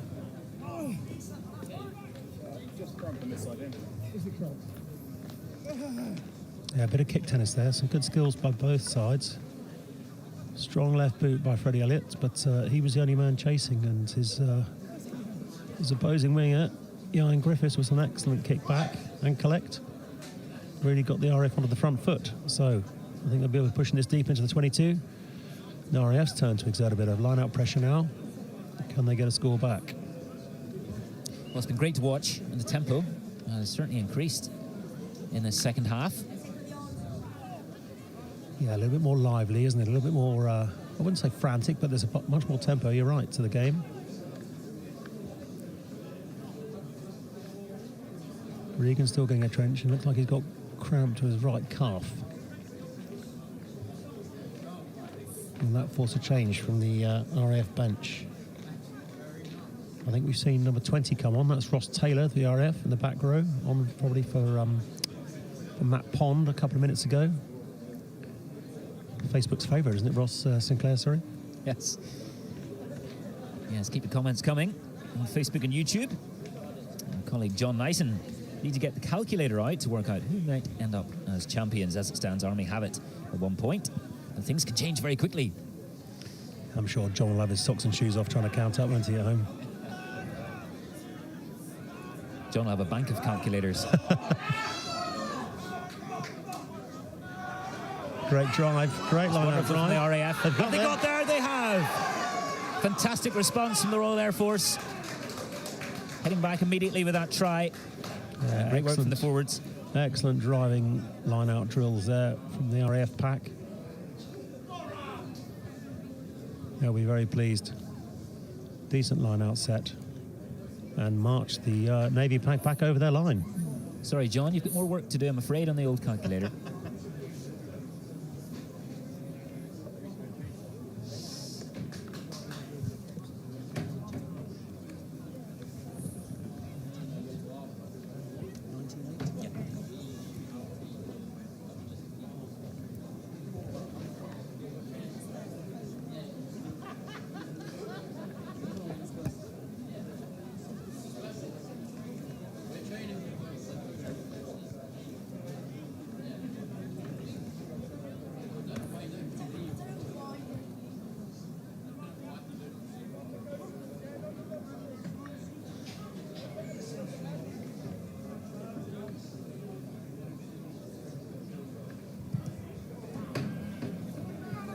He hasn't quite got that one.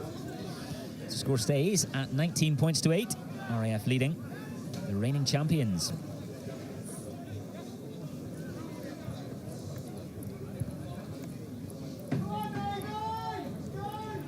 Just seems to be that bit more urgency there, Tim, from both sets of players right now.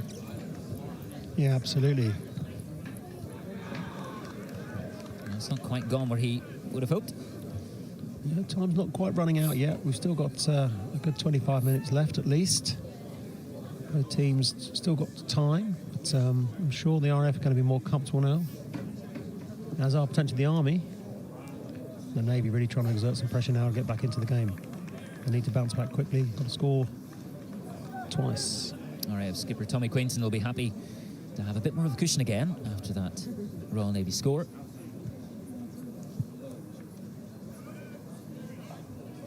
Well taken by Watson. I think it's gone down. It's a bit messy. We've got Hoffman again. Looking for that space. Hoffman. Excellent Sneaks his way feet, isn't through he? there again. Very good feet. A Jamin Hoffman. The defender's nightmare, Hoffman.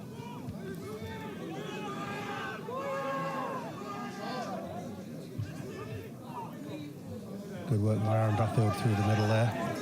And a clear. Carried on by Inchcombe. Oh, another turnover. It's more good work. It's Charlie Atwood pickpocketed. And a penalty for offside. Excellent defence by the RAF there at ruck time.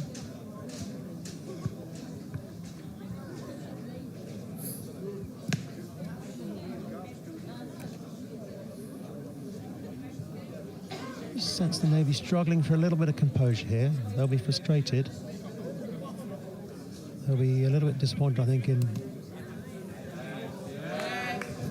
the control they managed to exert and the retention of the ball to help that. Just let the RAF off the hook a little bit there.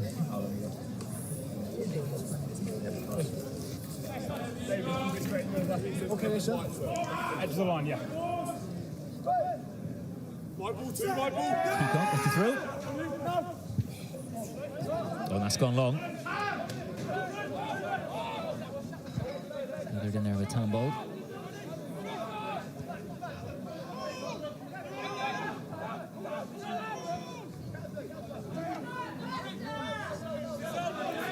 RAF happy to retain possession here.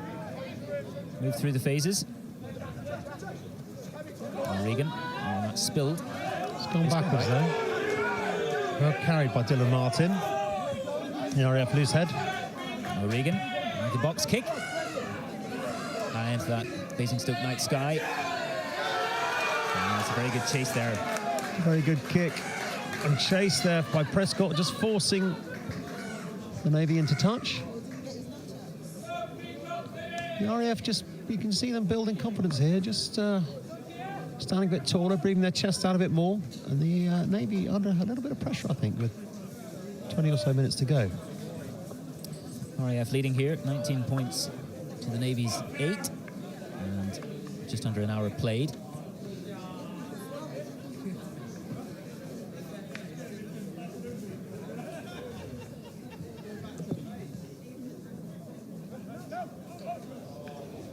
It's gone long again. Another overthrow there from the Josh Navy. Peacock. Hustle with the carry.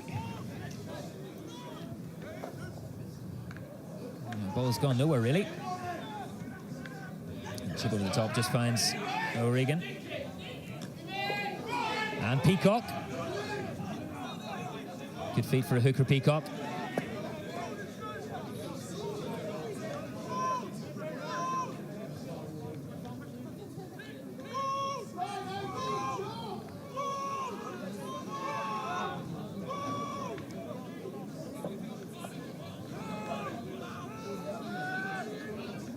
And they move it out again.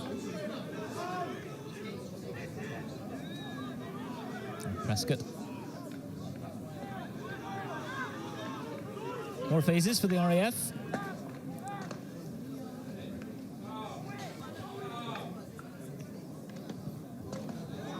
It hasn't gone to hand, but that's gone forward. Ian Kai signalling there. So the Navy put into the scrum. Yeah, they'll be glad they've got the ball back there. A little bit frantic coming out of attack there from that overthrown line out from the RAF. Navy got the ball and then panicked a little bit. Hopefully they can just settle. They don't need to start forcing it. There's still time to score 2 tries for them. They're a good team. They don't need to chase it too much just yet. And they marshalled the RAF attack well there again. A little bit lateral, side to side, and good defensive organisation from Navy. Forced the turnover from the knock-on. It's, I think, probably who can hold their nerve the best now in the last quarter. You know, there's pressure on these guys. Exciting opportunity. Inter-services game finale. RAF looking to close out a win, and the Navy trying to steal it back, I think. Yeah, seeing very clearly there how difficult it is to force the pace. You've got cold hands and a bit of a breeze. It's a turnover scrum, I think, came out the side again. What's the referee going to allow a reset, or have the Navy lost it? Got it back.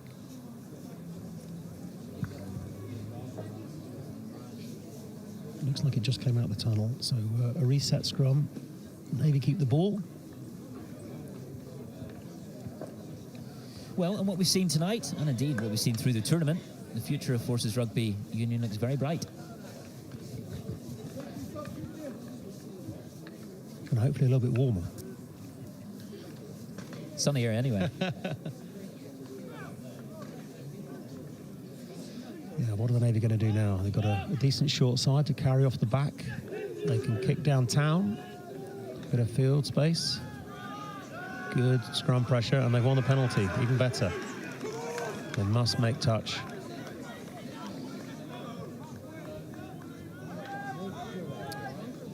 Yeah, I think Richie Williams might be able to find us a pitch somewhere in California. Play there next year.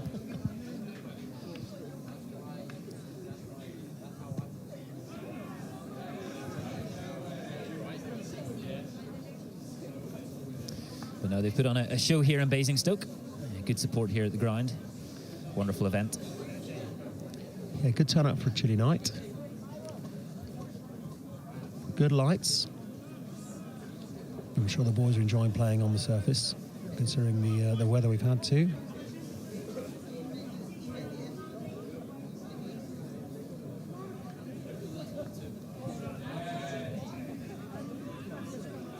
All three teams still technically in it with the scoreboard permutations. If it stays like this, I'm sure John is furiously calculating the points difference challenges. Yes, Maybe, thanks. I'm sure we'll have a say though. Thanks, John, for your calculations and your white lab coat, I'm sure.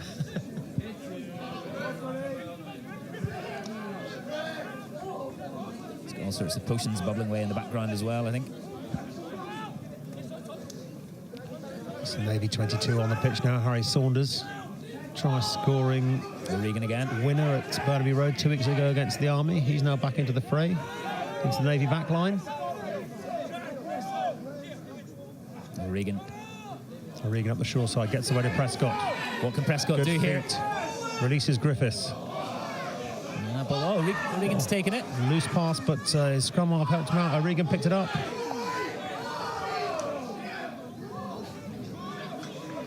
A few diving catches to keep the ball alive there from the RAF. Tell me it's not frantic now. Well worked out the short side there by the RAF. Getting excited now into the final quarter of this game. Yeah, and the final quarter of the pitch into the Navy 22. Navy have got to try and retain possession. Give themselves an opportunity to get back into the game. But the RAF putting up solid resistance and really fighting well. They've got it back now, though. Turnover on the edge of Navy 22 and a box kick, I think, from Charlie Atwood.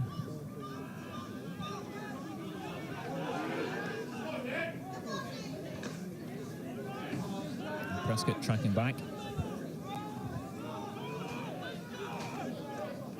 They win themselves a penalty, the RAF. Well collected, I think. Was that Kean Owen on the left wing? Well collected. Carried well. And another ruck infringement gives the RAF the ball back and a bit more time off the clock. Another chance to consolidate the position they've got themselves in, the RAF. Still leading by 19 points to 8 as we approach the final 15 minutes of this match in Basingstoke.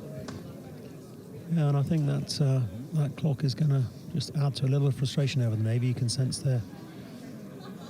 They know they're not quite clicking. They know they won't be quite performing where they want to be at the correct level. A few mistakes creeping in, and the RAF doing very, very well to challenge that.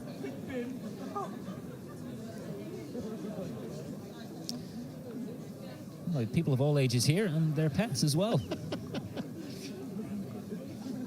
Good to see support from all corners of the animal kingdom. I'm not sure he looked overly pleased. Is that a French bulldog? Maybe a Navy fan. Looks like he's got a life jacket on. He get haired on the wing, I imagine. Wouldn't be very helpful in getting the ball back, though. Looks like he's got hair all over the place, to be honest.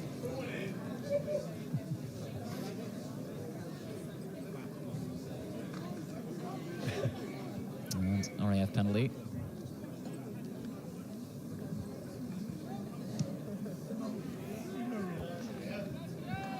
And the kick's good there from McDougall. Yeah, back up towards the Navy 22. Game on.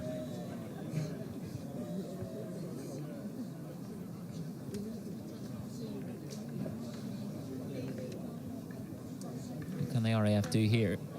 You feel another try? Will certainly be, well, it'll be a long way back to the Navy. Yeah, that might take them. If you get another try now to 3 scores out, I think that would probably be it. Well taken, the middle of the line out. He's done well tonight, Josh Peacock, a hooker, throwing in. And rumble into the 22 now. Ball is out from O'Regan. Oh, lovely from Prescott. Prescott dummies and goes down the short side. His feet going. They get numbers there, the RAF. And they aren't far away again. No, under pressure now on the line out. I'm not sure that was the play, but Prescott took advantage of bouncing back to the short side. Found some help from bigger mates. They're carrying well now. Navy under real pressure.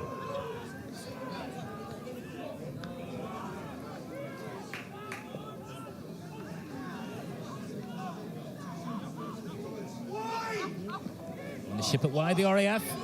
Numbers on. Oh, He it's an unfortunate slip. Still a bit of a greasy surface here. Owen just lost his footing there, coming back off his left foot. Hustle flying in with a good challenge. Discipline key now from the Navy. They can't afford any more slip-ups.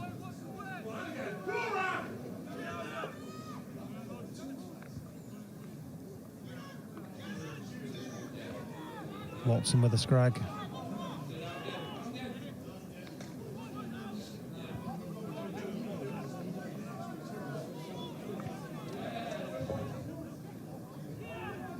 Tyler Dean at 21 having an impact as well off the bench. O'Regan with the ball out. McDougall, Chippendine. He spills it forward there. Just lost it there. Chippendine, a reprieve for the Navy.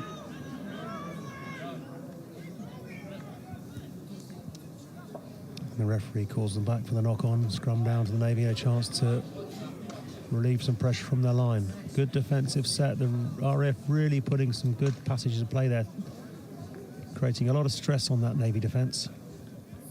And time is running down.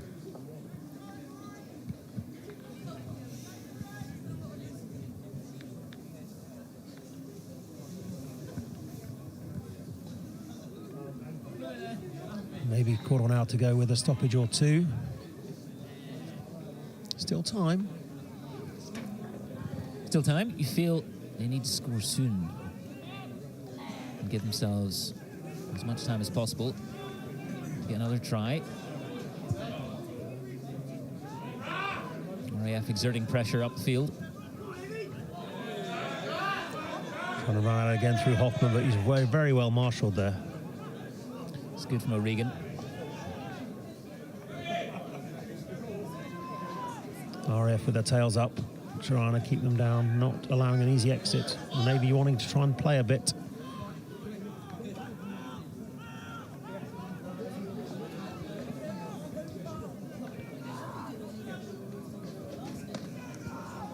What can the Navy summon here? It's a charge down from the RAF, but Ian Kai calls him back.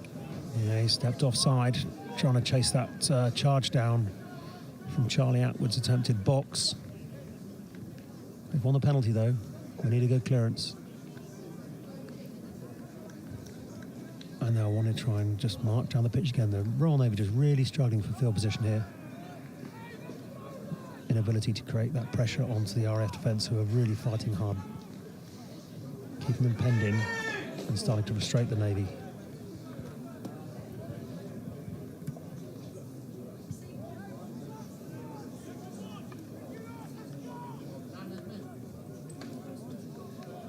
We approach what should be the final 10 minutes of this match. And the RAF firmly in the box seat. The Navy Scrambling to make something of this line out. And try and force an opportunity to get back on the scoreboard. And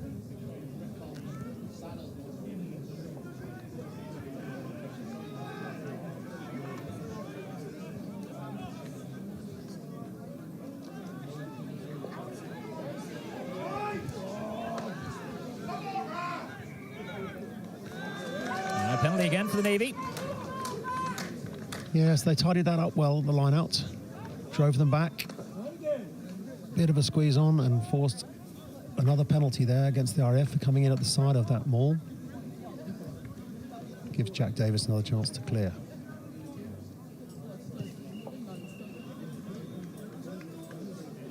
That's a better kick. Just creeps into the RAF half. It feels like they haven't been this way for a fair while now. 10 minutes to push. What can the Navy muster?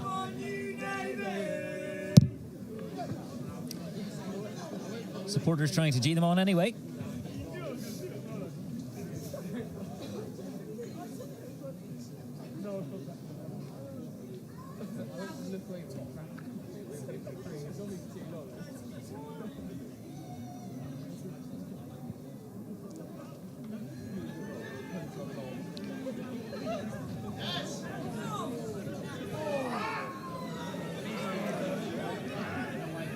What can they muster here, the Royal Navy?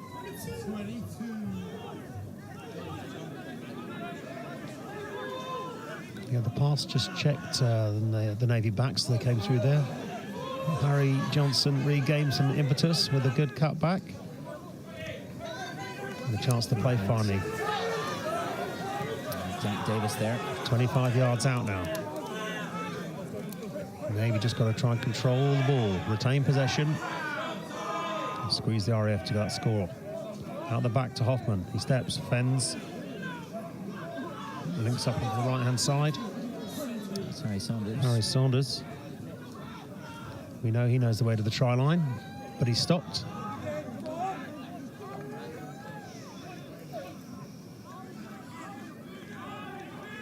It's Keane Owen struggling with cramp on the RF left wing, and they're down that channel now. You won't want that.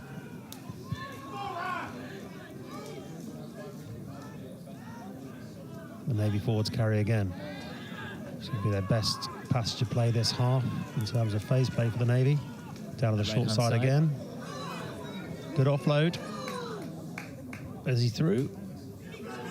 Have they got enough, the Navy? Held up, says referee Kai. Nicely close there from the Navy. RAF defence again. That was Atwood, I think. Was it just on the end of that last offload? It was. Charlie Atwood held up over the line. Good last-ditch defence and scrambling from the RF down the short side. That could be key. Moments like that in these games, high intensity. It's the little inches that add up, isn't it, Tim? Yeah, absolutely. You know, the odd conversion here makes a big difference into the last 10 minutes now. You know, 2 scores is key. You're chasing 1 score, it's obviously a bit different. The odd conversion here, of both teams have missed 1. You also see a couple of players now struggling with a bit of cramp. Cold night. They've been out here for a couple of hours now with warm-ups. Slightly heavy pitch with the conditions. Players starting to struggling. There'll also be a little bit of cohesion potentially missing as substitutes and replacements come on and off for both teams.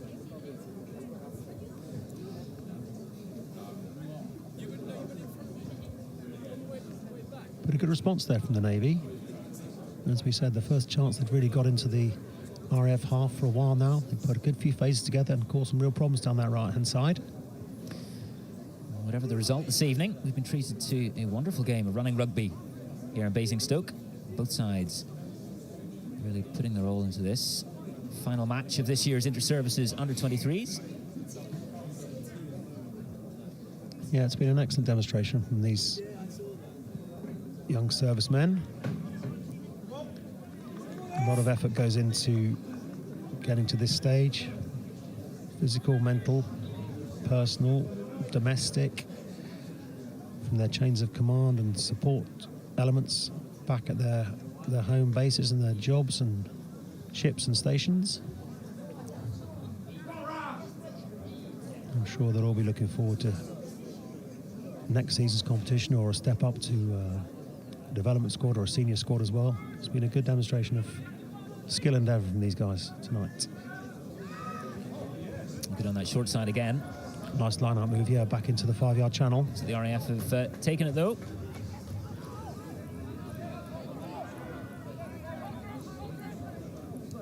Move it through the hands of the forwards. Yeah, there's excellent hands off the top of the line-out from Watson there, the skipper, down to the short side, but they've turned it over. And clearance. And cleared. That's the RAF. Not finding touch on that occasion. And Jack Davis here of the Navy, trying to run through the middle. That's Harry Mays, I think, with long passes it. It's a good win. Steps round.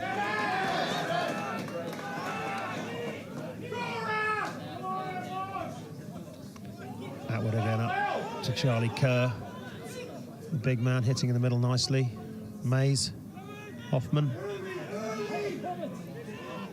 Out the back to Saunders. Links to Davis.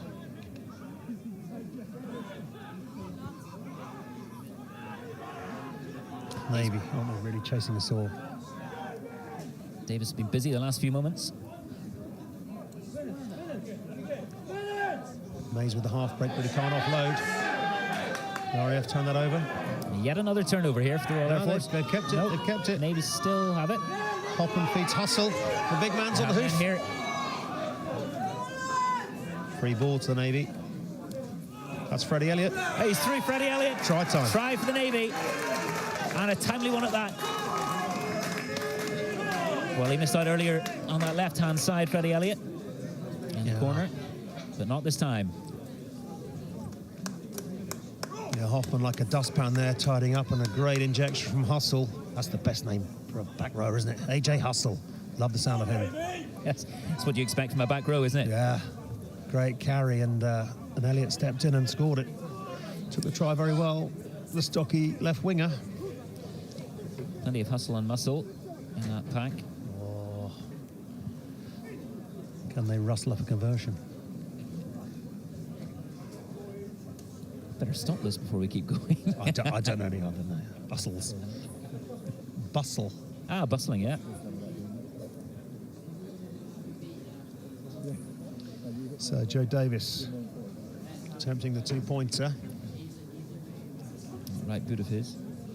Closing it to 15-19 behind if he gets it. Just chasing the try then, potentially. Still a few minutes to play.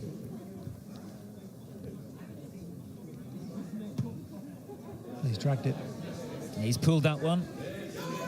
Jack Davis. Not lost, 7-point required. So score stays at 19 points to game 13. on for last. How much injury time is there, Simon? I'm just looking to see here. Chasing a converted score to win the IS, the under-23s this year. Less than 2 minutes of regular time. RAF 19, Navy 13. The RAF had no rush. Taking their time up to halfway. Does that mean the Army is sitting in the box seat with the points difference? Our man on the calculator, I'm sure, is working frantically as we speak. Yes. It's a good kickoff. Taken into touch. That's bundled in there. Great chase by Jerome Chipperdine.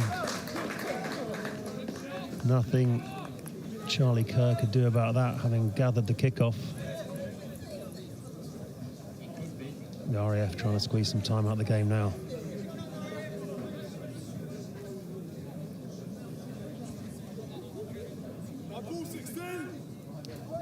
That's Mitch Collins on at the front of the line-out. Sam Tunnicliffe as well. But the Navy have turned it over.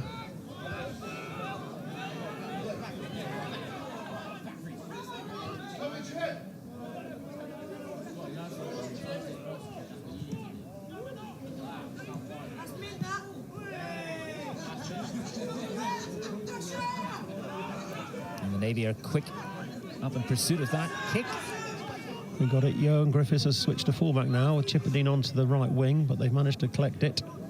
Oh, looks like Prescott again. It's wonderful from Prescott. Another slip, it looks like there.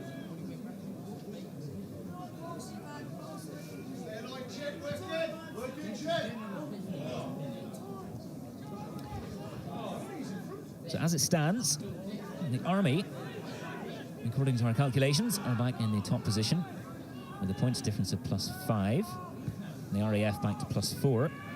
Maybe -1. As things stand, of course. Penalty. Do the RAF know that? Are they going to kick the 3? There'll be a message sent out, do you think, Tim? You'd hope so. Do the players know? Are they going to kick the corner? Or are they going to kick the goal? Oh dear. They don't know. It doesn't look like they do. I think he's missed the corner anyway. He's missed the corner too. Well, that's an unfortunate and untimely miss. Yeah, that's a real error from the RAF. A Barrington Crocker. And we're well into red in the clock here. They had to go for 3, surely, to kick the points, win the competition. Well, you imagine had they known, that's what they would have done.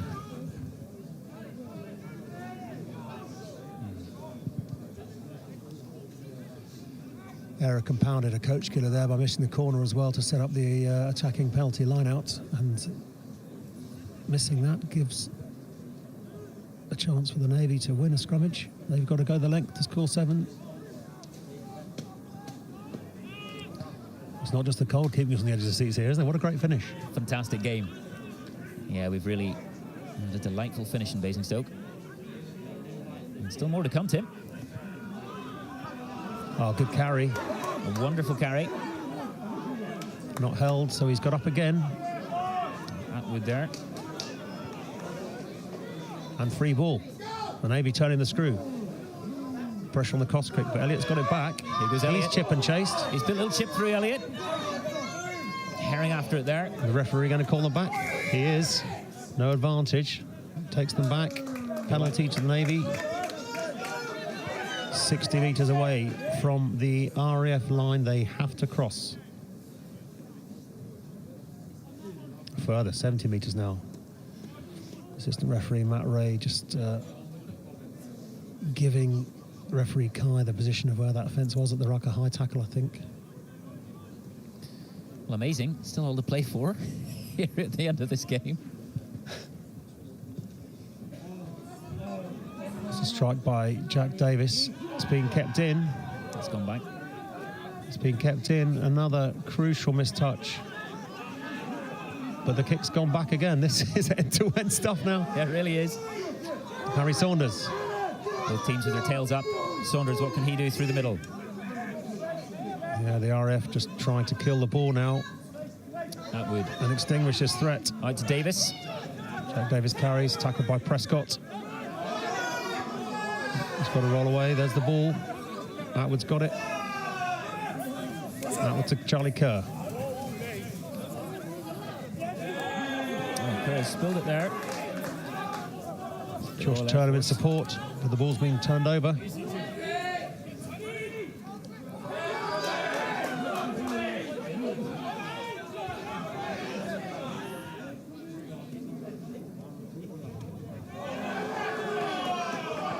Three minutes left. Do the RAF now know they've got to win a conversion, a penalty rather, to win the championship? That's why they're not kicking it out.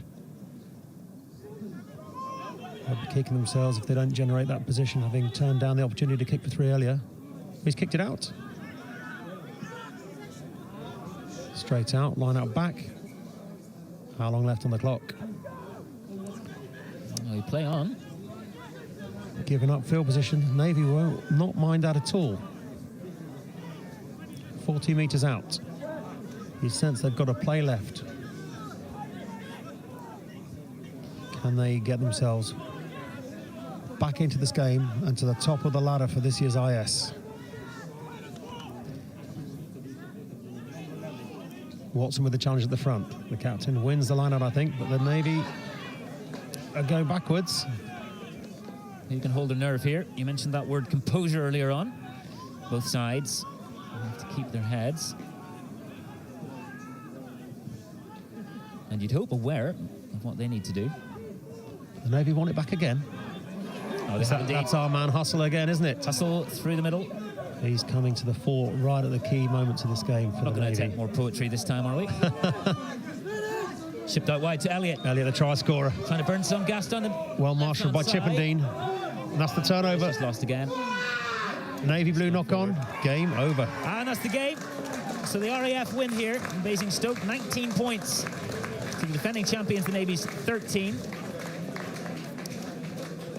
And the Army, we believe, have won the championship on that basis. That's how I read it, I think, on the points difference.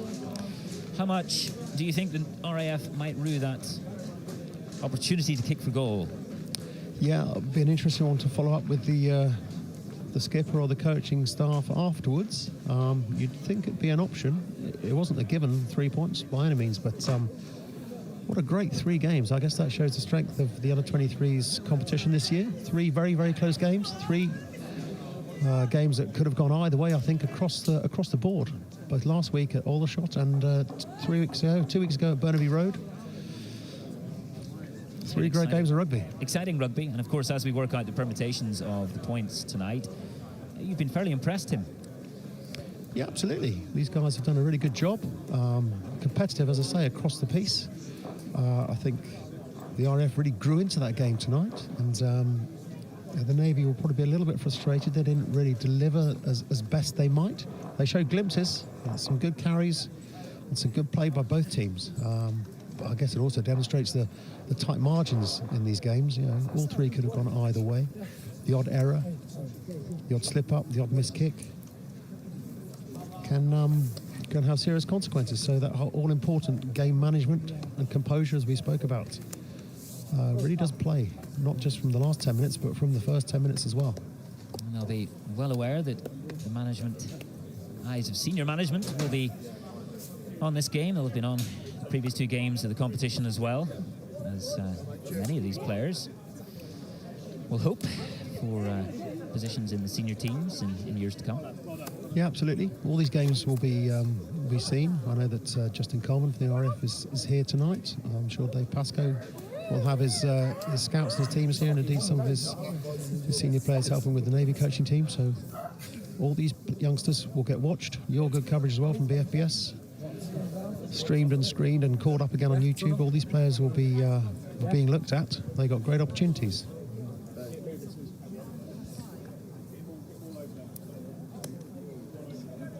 You can see the Navy hands on heads. And the RAF coming across with big smiles. The contrasting fortunes. And at some point, we'll maybe hear of their fortunes in the competition overall. Both sides. Yeah, I've spied a few of the Army 23's management here as well. Here tonight, watching the outcome.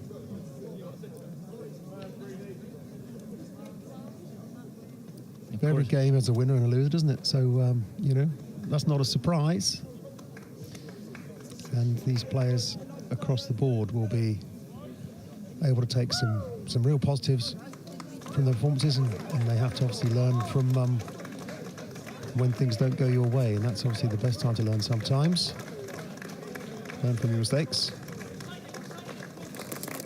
Rectify those errors. Well, after half-time, the RAF came out. They shifted the tempo from that of the first half, and deserved winners, would you say, in the end? Yeah, I think so. They really fought back. We discussed what merit that wind had in the first half, and they scored a good try, and they really came back fighting against a determined Navy team. Good value for their win, I think, tonight. But a good game. Hard on to both teams. A cold night, but some decent skills there.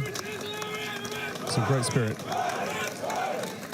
Yeah, it's been played in fantastic spirits. And good to see the players embracing and high-fiving and applauding each other as the RAF walk through that tunnel formed by the Navy squad. And it just echoes, it reflects that spirit we've become so accustomed to when we watch military sport in general, and certainly military rugby.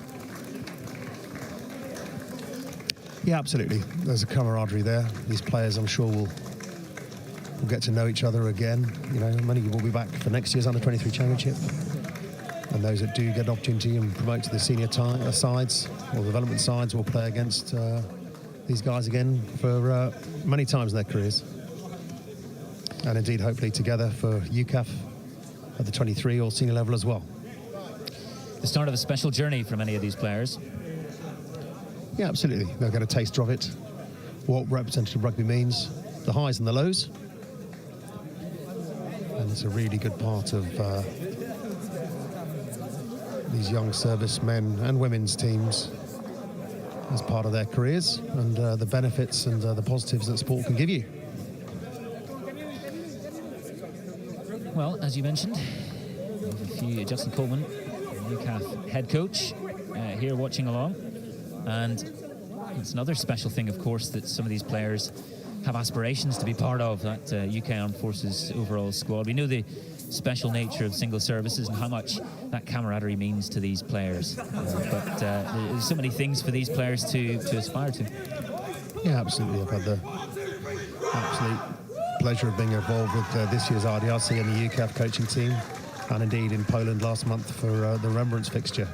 And it's special. The players from across the services really enjoy it. Yes, they're knocking lumps out of each other, hammer and tongs at each year's inter-service competition at 23s and senior level.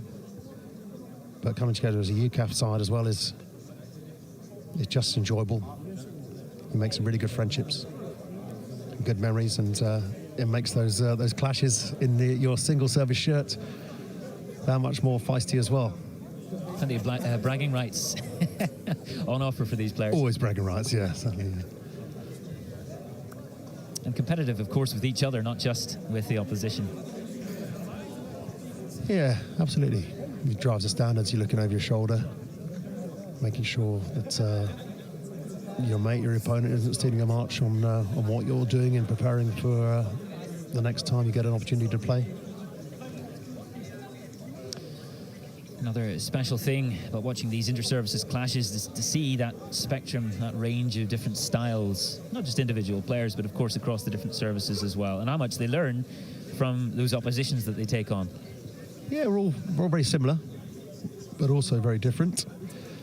Each got our own unique, flavour to our services, as you'd hope, and that's part of the attraction as well.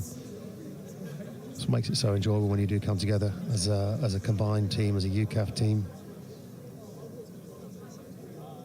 Always learning and bouncing ideas off each other and doing things slightly differently, or working out how other people do their business and how you might be able to improve your outputs.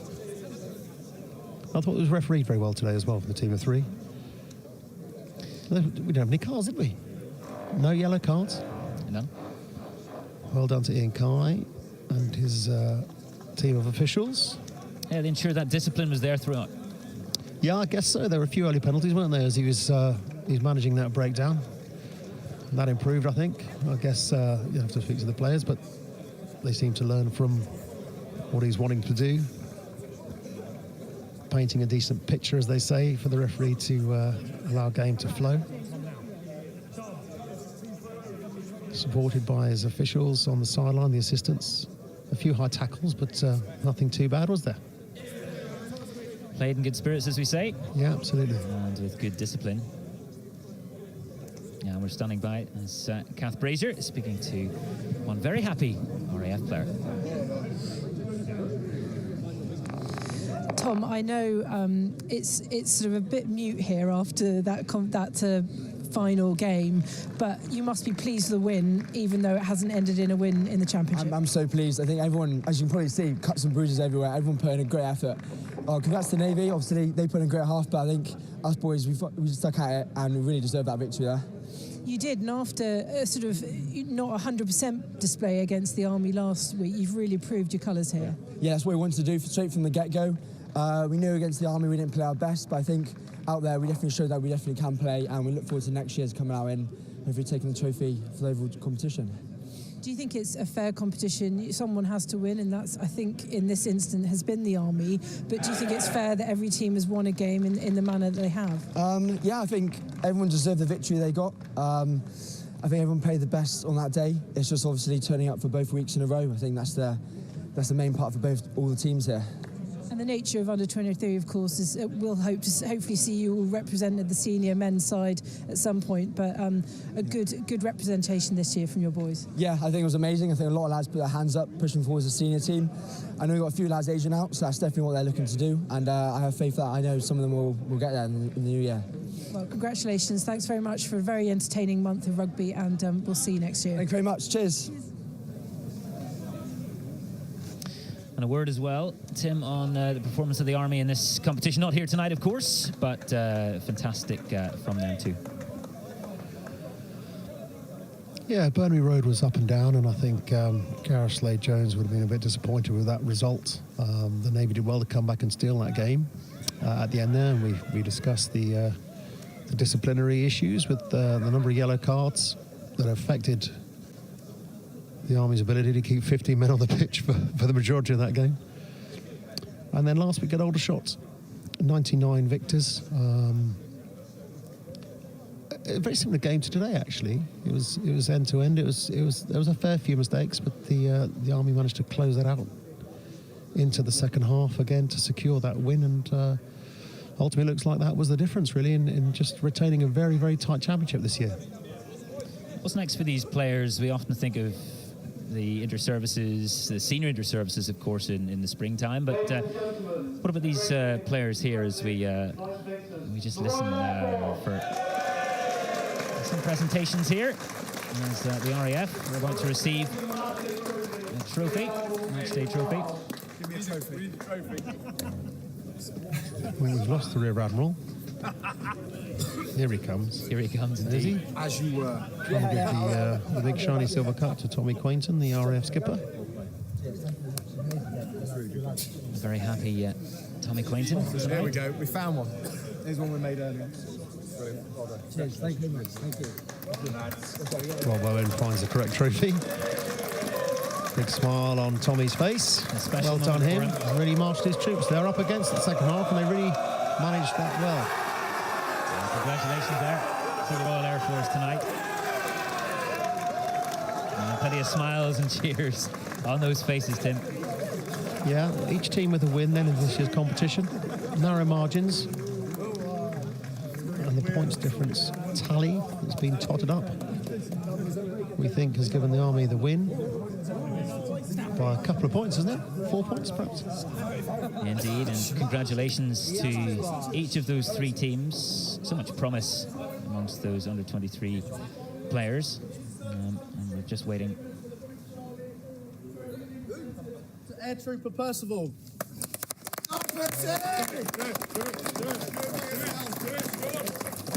Air Trooper Percival from the British Army Second Rose this year, representing his squad. I know Sam Richardson's here, the team manager.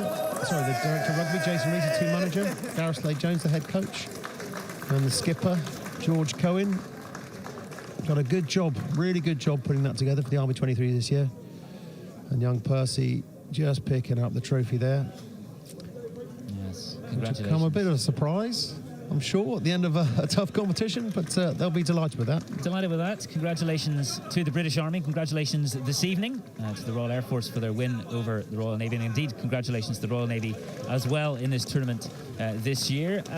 Christmas is almost upon us, but as some might slow down ahead of the festive season, the sporting calendar is showing no signs of doing so. We've plenty of live sport for you next week in the form of the Kentish Cup football, UK Armed Forces against the French and the Dutch Armed Forces. Join us live from Monday for the first of those games. But for joining us this evening, thank you very much. It's been great to have you with us. And Tim, it's been great to have your company. Thanks, Simon.